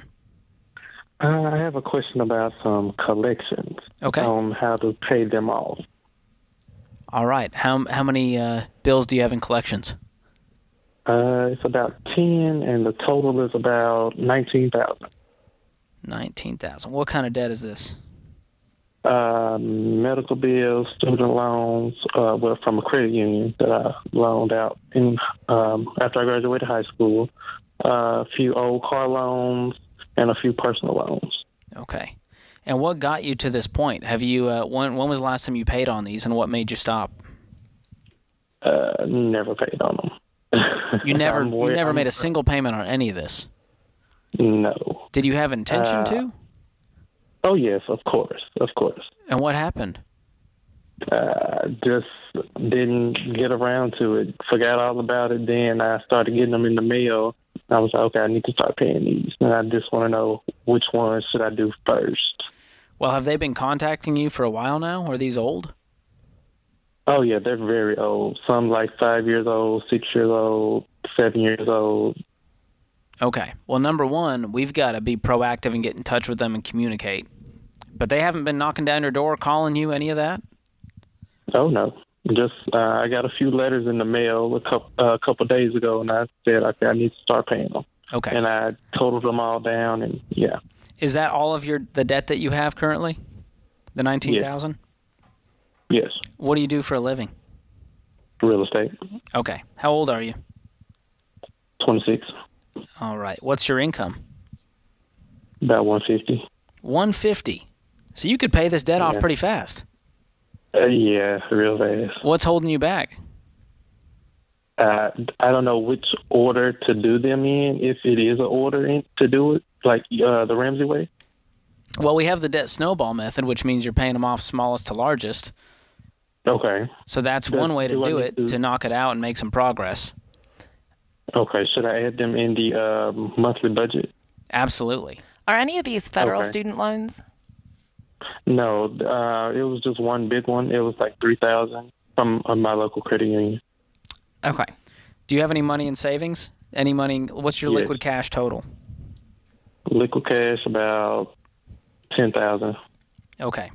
The rest of it is investments. Investments. Are they retirement or non-retirement? Retirement. It's a Roth IRA. Okay, it's all retirement. Okay. Yeah. And where is the $150 going each month? You said you're doing a budget? No, not really. Okay. We're going to help you with that for sure because you have a great income. There's no reason to be in debt. You can pay cash for all of these things going forward and clean up this mess. Do you feel any shame or guilt about those past decisions and not paying them? I feel guilty, yeah, most definitely, because it should have been done by now. Yeah, I think that's part of the reason you've ignored it. Yeah, right. It's just kind of like, let's put it in the junk drawer and let's not worry about that until someone comes knocking. Right. You're absolutely right. Well, I think the best thing for your future is to clean up this mess and never look back and never touch debt again. You have a fantastic income. Absolutely. You got a bright future ahead of you. And those debts, they don't define you. Right. That's not who you are. Tyler's a man of his word. He's a man who pays his bills on time. He's a man who pays cash for things. And so I want you to have that in your mind of the guy that you're becoming and the identity that you want to have going forward. And part of that is communicating with all the collections agencies and going, hey, listen, I'm sorry I haven't paid this. I'm ready to make good. Please confirm the debt amounts. I need proof of all the debts that I have out there, and I will pay them. Mm-hmm. And then get on a plan. Because right now you got $10K out of the 19. If you're following the baby steps, that means $1,000 starter emergency fund, which means you got $9,000 to throw at this debt. You can cut it in half today. Okay. And you might be able to negotiate the medical debt down, and there may be statutes of limitations, but it's all going to include you being real intentional and doing your homework and getting on the phone and sending some emails and being proactive. And it's going to feel so good once you've done that, especially it's $19K and you make $150. You can knock this out quickly. And the amount of peace you're going to find from just getting these little ankle biters out of your life, it's like you will be able to just take a deep breath and not feel like they're kind of haunting you. Like you said, they're like in the junk drawer where you don't really want to see them, but you know that they're there and you feel a lot of shame and guilt around them. Well, I think within easily 6 months, you could have these completely knocked out and be building your emergency fund and moving on to truly being wealth and just have a completely different outlook on your finances. So Tyler, your take-home pay based on some rough numbers, I'm guessing is about $8,000 or $9,000 when you average it out? Average, yeah. That's about average month. Right. So how quickly can we save up the other $10,000 and knock this out? We're talking 3 months max? Yeah, I was thinking before Thanksgiving. I like that. I love that. That's going to give you a lot to be thankful for. But here's what this means. It means we're pausing investing. It means we're not eating out. We're going to look at every single dollar coming in. We're going to give it a plan, and that's why I want you to start doing a budget. I'm going to gift you every dollar premium which will connect to your bank. It'll bring all the transactions in, and your job is to have your income on one side and all of your expenses on the other, and you make a plan. And then you're going to take out eating out, take out investments, take out subscriptions for a short season while we clean up this mess, and you're going to be there faster than you know it. Okay. I also have another question. Is Sure. that okay? By purchasing a house, when should I start that? After paying off everything, right? Pay off everything, then you're going to build a 3 to 6 month emergency fund. I would lean towards 6 months just so that you have a lot of financial peace in your life, because you haven't had that with all this debt hanging around your neck. And once you have 6 months of expenses, not income but expenses, then we can begin the process of saving up a down payment for the house. And I want you to do it the smart way. You're in real estate, so you know this process. Right. But also, real estate agents can make some bad decisions too, can't they? They absolutely can. I'm an example. So here's what I want you to do. Don't buy the craziest, nicest house, and don't take all the money the bank will give you. Do it the smart way. Right. I want you to do a 15-year fixed-rate conventional mortgage, and I want the payment to be no more than a quarter of your take-home pay. So we mentioned, let's say it's $8,000. We're talking $2,000 a month on a 15-year mortgage. And then that'll dictate how much down payment you'll need to save up. But making $150K, you might be able to do this by the end of next year, have your own place with no debt, with a giant pile of cash in the bank. How would that feel? That was the goal. That's the plan. Absolutely. Dude, we are cheering you on. Hang on the line. Our friend Austin will pick up.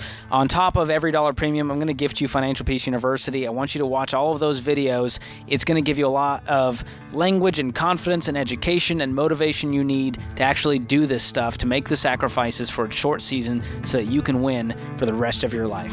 We are here for you, man. Thanks so much for the call. Thanks for trusting us with this situation. We appreciate you. This is The Ramsey Show.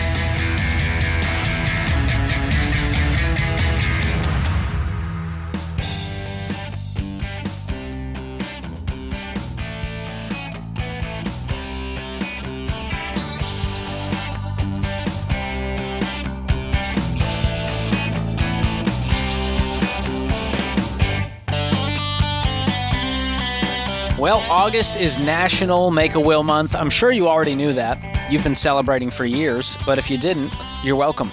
If you don't have an up-to-date will as part of your estate plan, what are you waiting for? You got to knock this out now. But here's the thing. There's more to estate planning than just having a will. Estate planning covers all of the documents, plans, and conversations you need to have in case something happens to you. And no, you don't have to be an eccentric millionaire with an offshore account to have an estate plan. So that means you need an estate plan. And a good estate plan protects your family's future. And it's easy to put yours together with the right tools, and we can help. Start by checking out our estate planning guide. It's completely free, it's easy to use, and it will help you keep track of everything you need. It'll walk you through which documents to get, like your will if you don't have one, what conversations to have, and where you can go to get more information so you can knock this stuff off of your list. Give yourself and your loved ones peace of mind by figuring this stuff out ahead of time.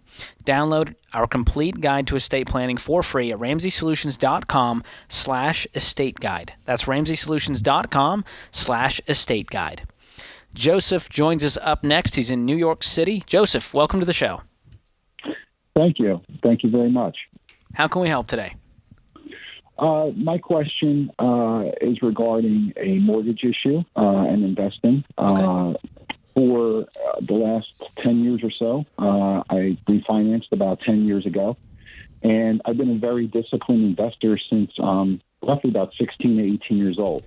My financial planner back in 2012 recommended that since I'm such a disciplined investor, take advantage of having a 30-year mortgage at 3.2%. rather than going with a 15-year mortgage. And he recommended that I reinvest what I would have sunken into my home. He considered my house a losing investment, and he said I'd probably be better off investing over the long run, the difference between the payments. I've done so over the last 10 years, and in addition to that, I've built a net equity of close to $3 million. Good for you. So my question to you is basically goes against what Dave kind of says with paying off your house first, whereas I'm in a position where I have 20 years left on my mortgage, and $1,000 of my mortgage payment every month is not going away if I pay off the mortgage, because that's property taxes, something obviously we can't get rid of. But only the $900 principal that I would have left in my pocket at the end of the month, I've been sinking into mutual funds and investments, which since 2012, since I refinanced, have grown roughly at about 12 to 13% average over that time. So my question is, am I wrong for doing such, or should I be sitting here writing a check out for the balance of my home, which I just kind of have a hard time doing, taking out of investments to pay my home off? Well, Joseph, you know our answer, and that's to stroke that check and pay off the house today. I don't think you're going to do that, and that's okay. You've done really well for yourself, and you're right. There's a lot of ways to make money, and there's a lot of rich people out there who didn't follow the baby steps. So is there a way to build wealth without following the baby steps? Absolutely. Can you leverage debt and build wealth? You've done it, so you're living proof that it can be done. But the issue is that it always works until it doesn't. And clearly you're very disciplined, like you've mentioned.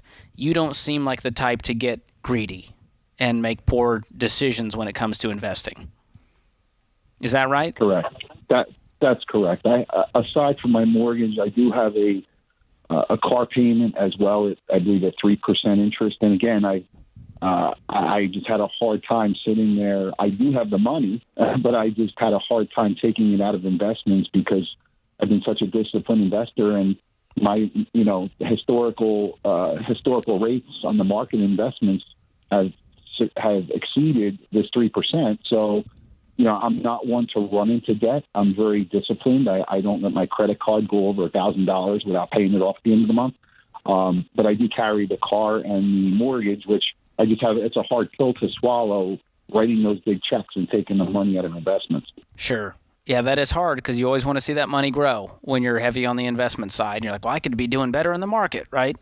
Until the market isn't doing better and you don't have money to cover an emergency. And so that's where things get dicey. How old are you? Where it does come down to the emergency, I do have, income-wise, between my wife and I, we make about $350,000 a year. A little bit over $100,000 of it is a guaranteed pension for life. I'm already retired from my first career. Good for you. I can live off of that alone, but on my new job, I'm making over $100,000 with that one as well. So I do have 6 months in cash in a safe of emergency money, which I don't even think about. I thought about where Dave had said to the woman putting it in her picture frame. I keep it in my safe, which is great. I don't even think about it. So other than the car and the mortgage... You have the money in your safe at home? Correct. Why not have it in a bank? Well, good question. Well, because you're so hot on, I want this money to grow, but then you're letting this money not even keep up with inflation over here. So I was just curious. Well, I figured, hey, $30,000, $40,000, whether it sits in a bank account, I'm not even going to... Well, yeah, it's chump change to you. You guys are doing so great financially, making $350K a year, so you can out-earn any level of inflation and poor decisions out there. So here's the truth, Richard. Or Joseph, you're an exception to the rule with a crazy income, and you've done well over the years. How old are you? 48. 48. So you've been in this game for 30 years. Yes, I've been in it for 30 years, and I started out when I was basically 16 years old with about $500, and as soon as I had the opportunity to max out my first 401k, I did for 25 years. And in addition to that, I sunk as much money as I possibly could make into some mutual funds, discipline taken out of my account every month for the last 30 years, and hence it grew into roughly $3 million. Yeah. Well, that's fantastic. You guys are going to live a great life in retirement, and you're not even close to it yet. So here's the thing. I'm looking at your picture, and I wish I could meet Joseph and put them next to each other, like Bizarro Joseph, who said, I'm not going to touch debt at 16, and I'm going to put all of my income working for me. I'm never going to go into debt. I'm never going to get a car loan. I'm going to get a 15-year mortgage and pay it off as fast as I can. And I just am very curious if that Joseph would have a higher net worth than $3 million 30 years later. What do you think? I don't know. I don't feel as if, unless my income was much higher, I don't feel that I could have or we could have done much better. I feel, I've gotten compliments from my current financial planner, and she uses me as stories to others who struggle, with debt and so forth. And it's actually a matter of just being disciplined. Going out to eat every single night of the week doesn't work. Sure. And I think that's been your saving grace, is you've been so disciplined that you've been able to handle it. I'm not mad at that. To each his own. Everyone's got their own plan. This is the plan that's worked for me, and the Ramsey plan is the one that's worked for millions of people, and they can do it regardless of their income. So making $350,000, you're going to be okay. You've got a great net worth. You've done well.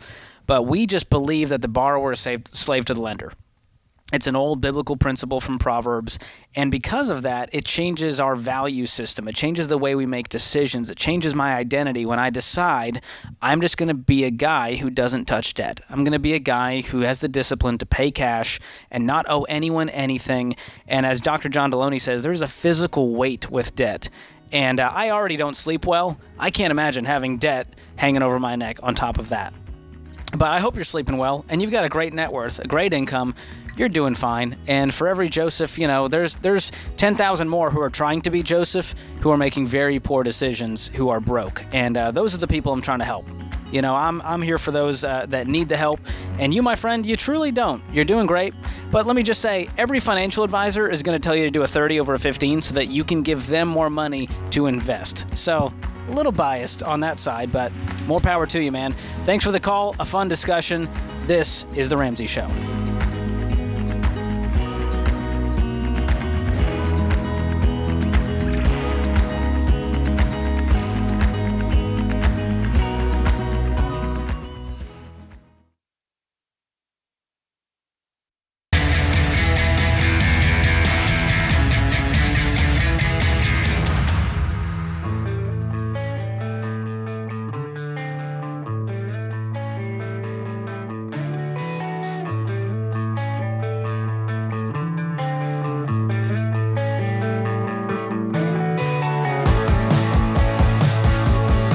This is The Ramsey Show. I'm George Camel, joined today by Christina Ellis.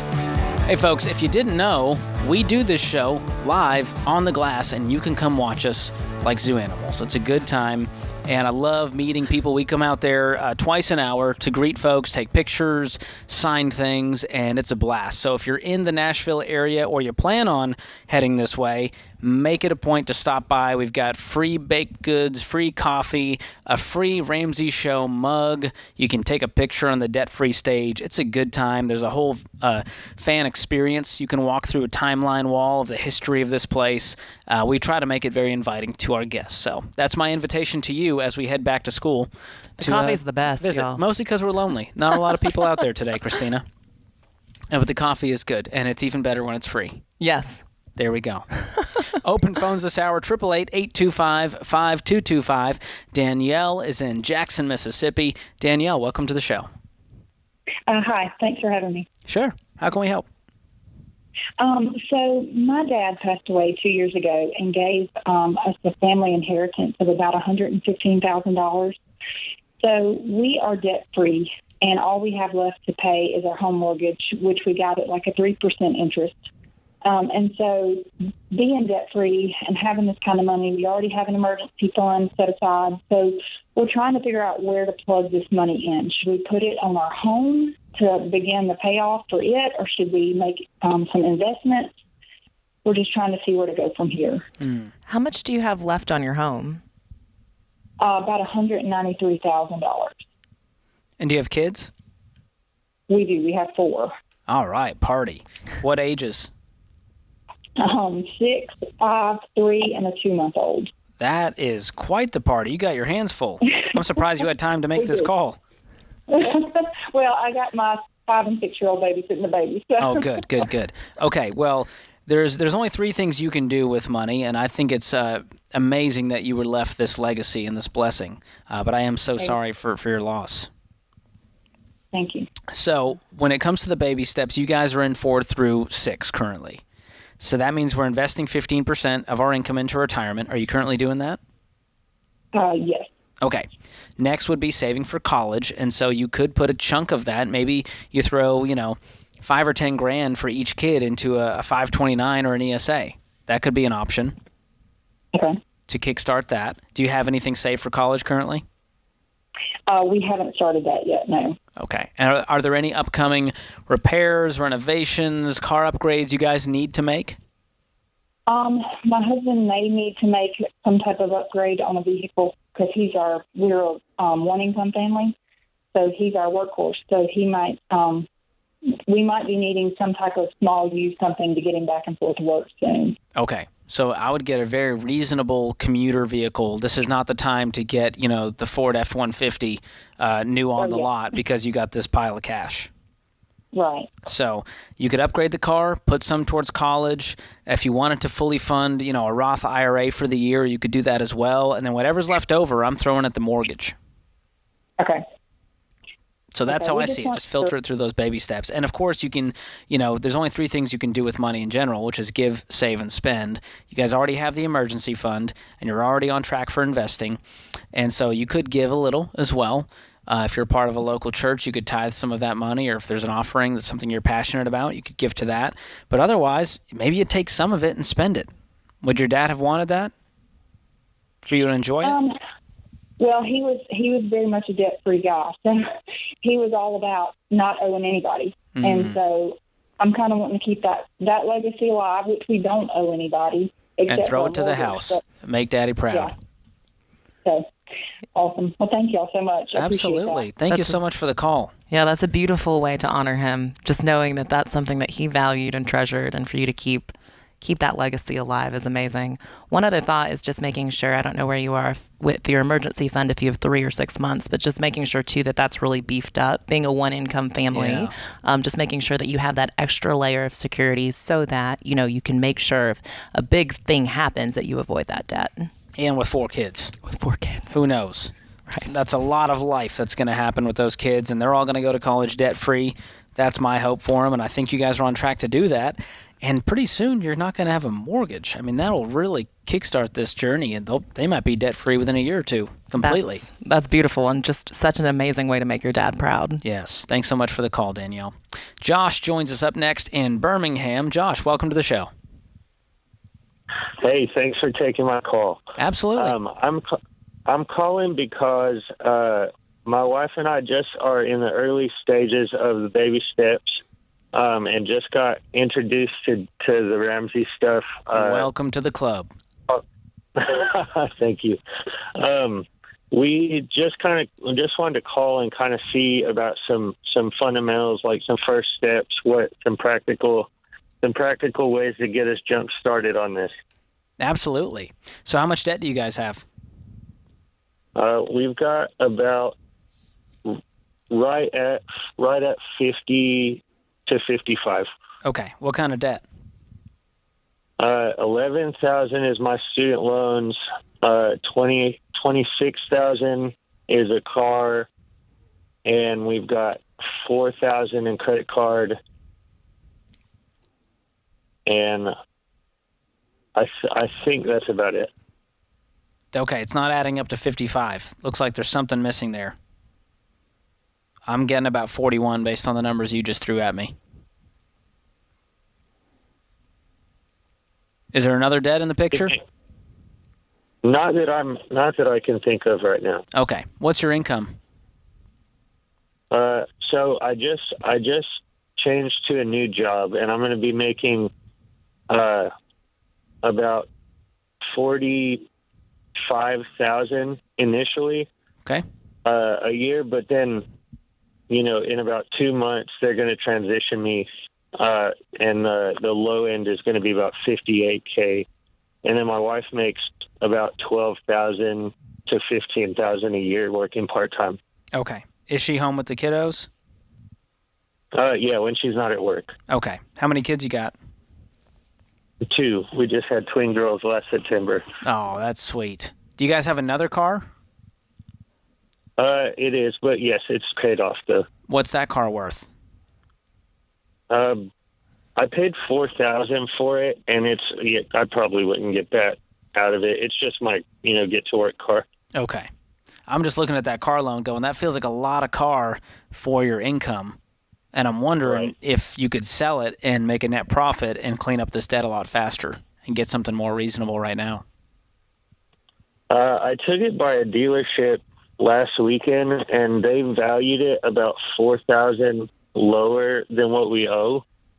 Sounds like a dealership. And yeah, so I would be checking Facebook Marketplace, Carvana, Vroom, Craigslist, Auto Trader, and maybe Kelley Blue Book as well, and get a real value for that, because the dealership's trying to make money, and so they're trying to get it at a deal so that they can sell it for more and make profit.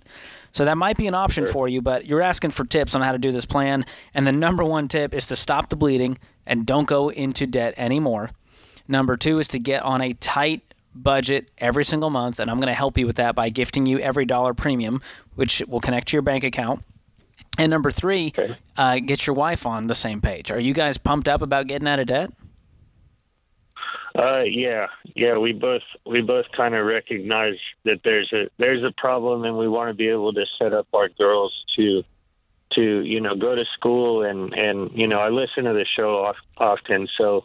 That means you have a strong why, my friend. You look into those little girls' eyes and say they're never going to know debt as they grow up, and they're going to watch their dad and their mom sacrifice to avoid owing anyone anything. And so hang on the line. Austin's going to pick up. We're going to gift you every dollar premium to start your written budget. Do that together, you and your wife. And I'm going to gift you Financial Peace University. Watch all of those videos and stop going into debt. Make a plan using the debt snowball. List your debts smallest to largest. Let's get our incomes up as much as we can, and call us back when you are completely debt-free and do a debt-free scream. Can't wait for it. Thanks so much for the call, Josh. Appreciate you listening. Appreciate you joining this club of weirdos who believe that you can live without payments. This is The Ramsey Show.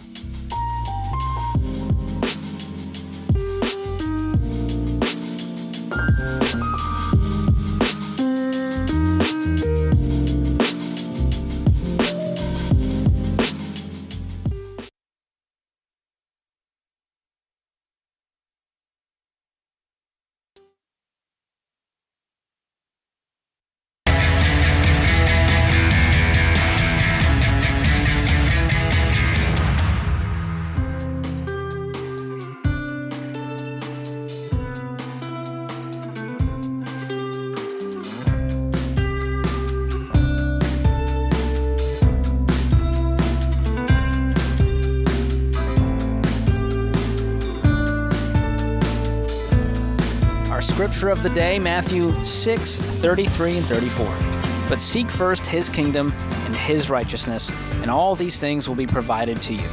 So do not worry about tomorrow, for tomorrow will worry about itself. Each day has enough trouble of its own. Ain't that the truth? That advice holds true today.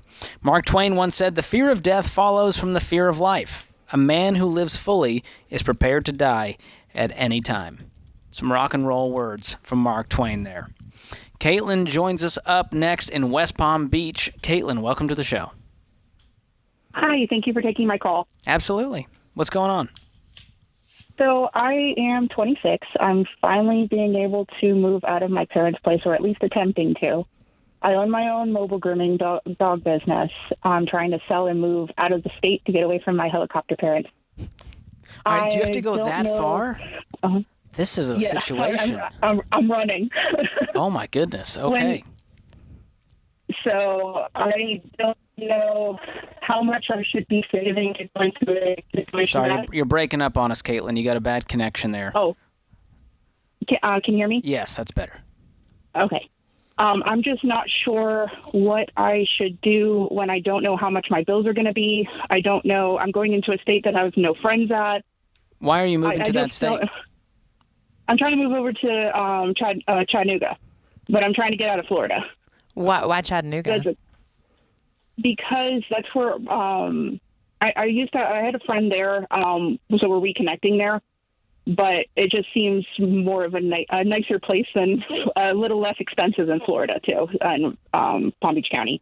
Okay. Yeah, we're just curious. Out of all the places, I mean, we're big fans of Tennessee. Chattanooga's wonderful, but it just seemed like you're just running like Chattanooga's the place, and I don't know why because I don't know anyone there. Yeah, I have that one friend there, but that's about it. Okay, and you're going to restart your mobile grooming business over there? Is that the plan? No, I'm actually selling everything, and I'm getting my CDL and going truck driving, so completely different. Wow. What kind of eat, pray, love journey are you on, Caitlin? What's going on in your life? This is a complete 180.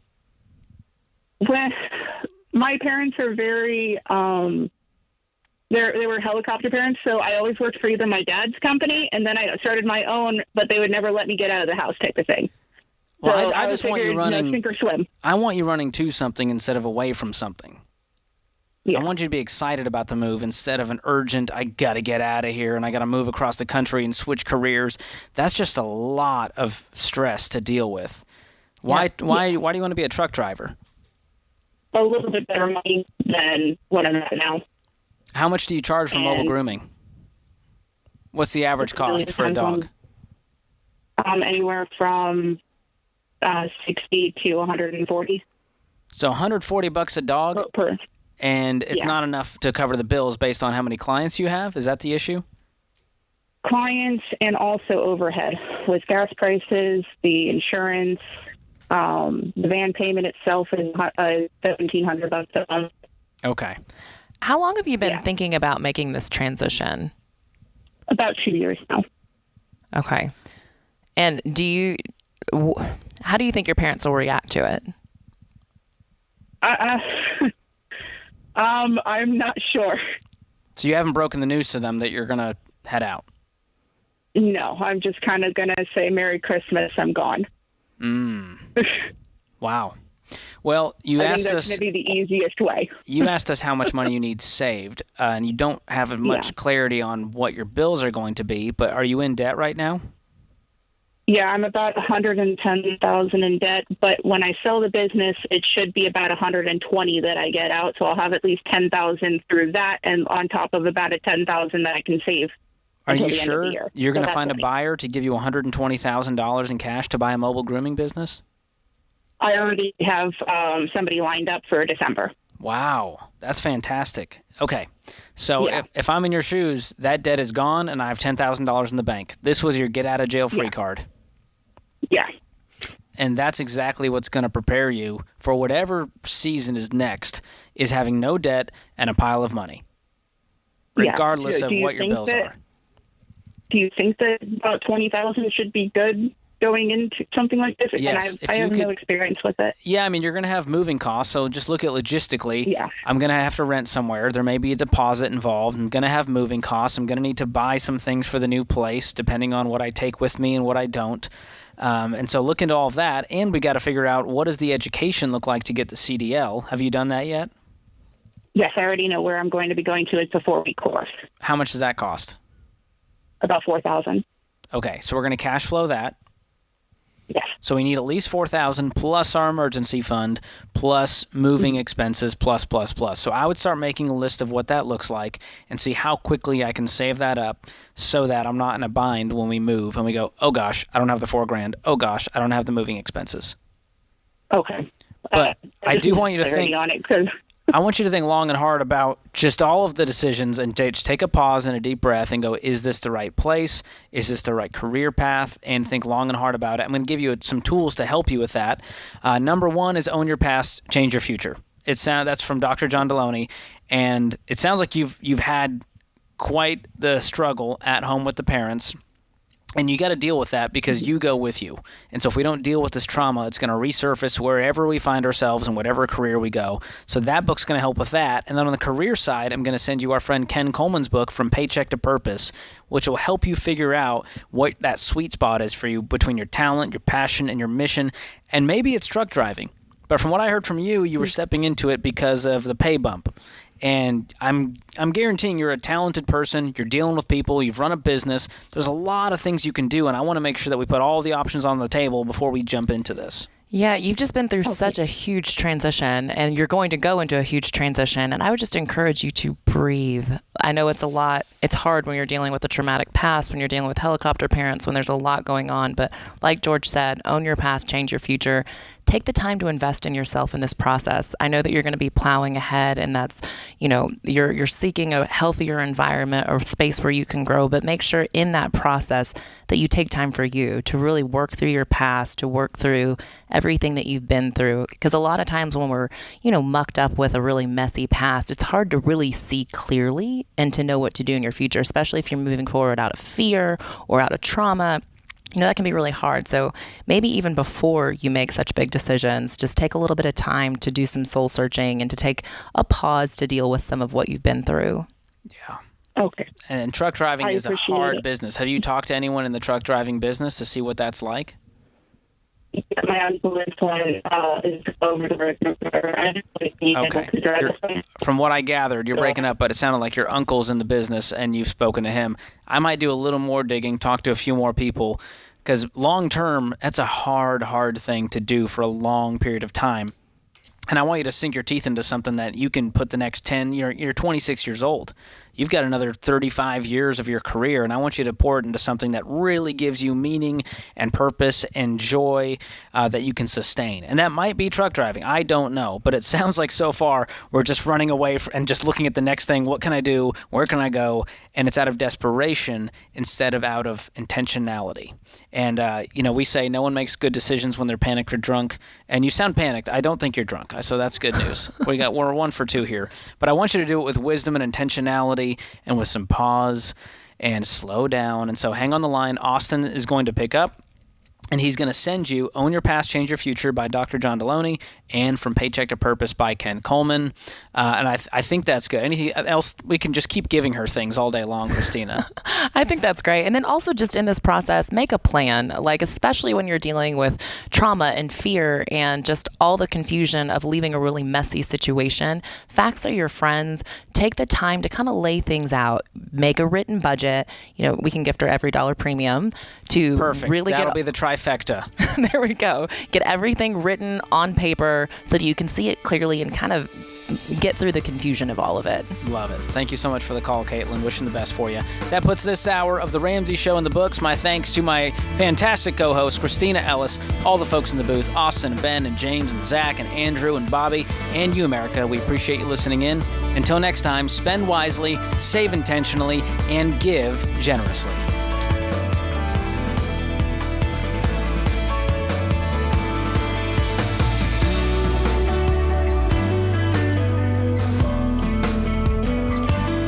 Do you love a good Dave Rant? Want to see the latest Ramsey Show videos going viral? Check out your favorite moments from The Ramsey Show on YouTube. Go watch and subscribe to The Ramsey Show channel on YouTube.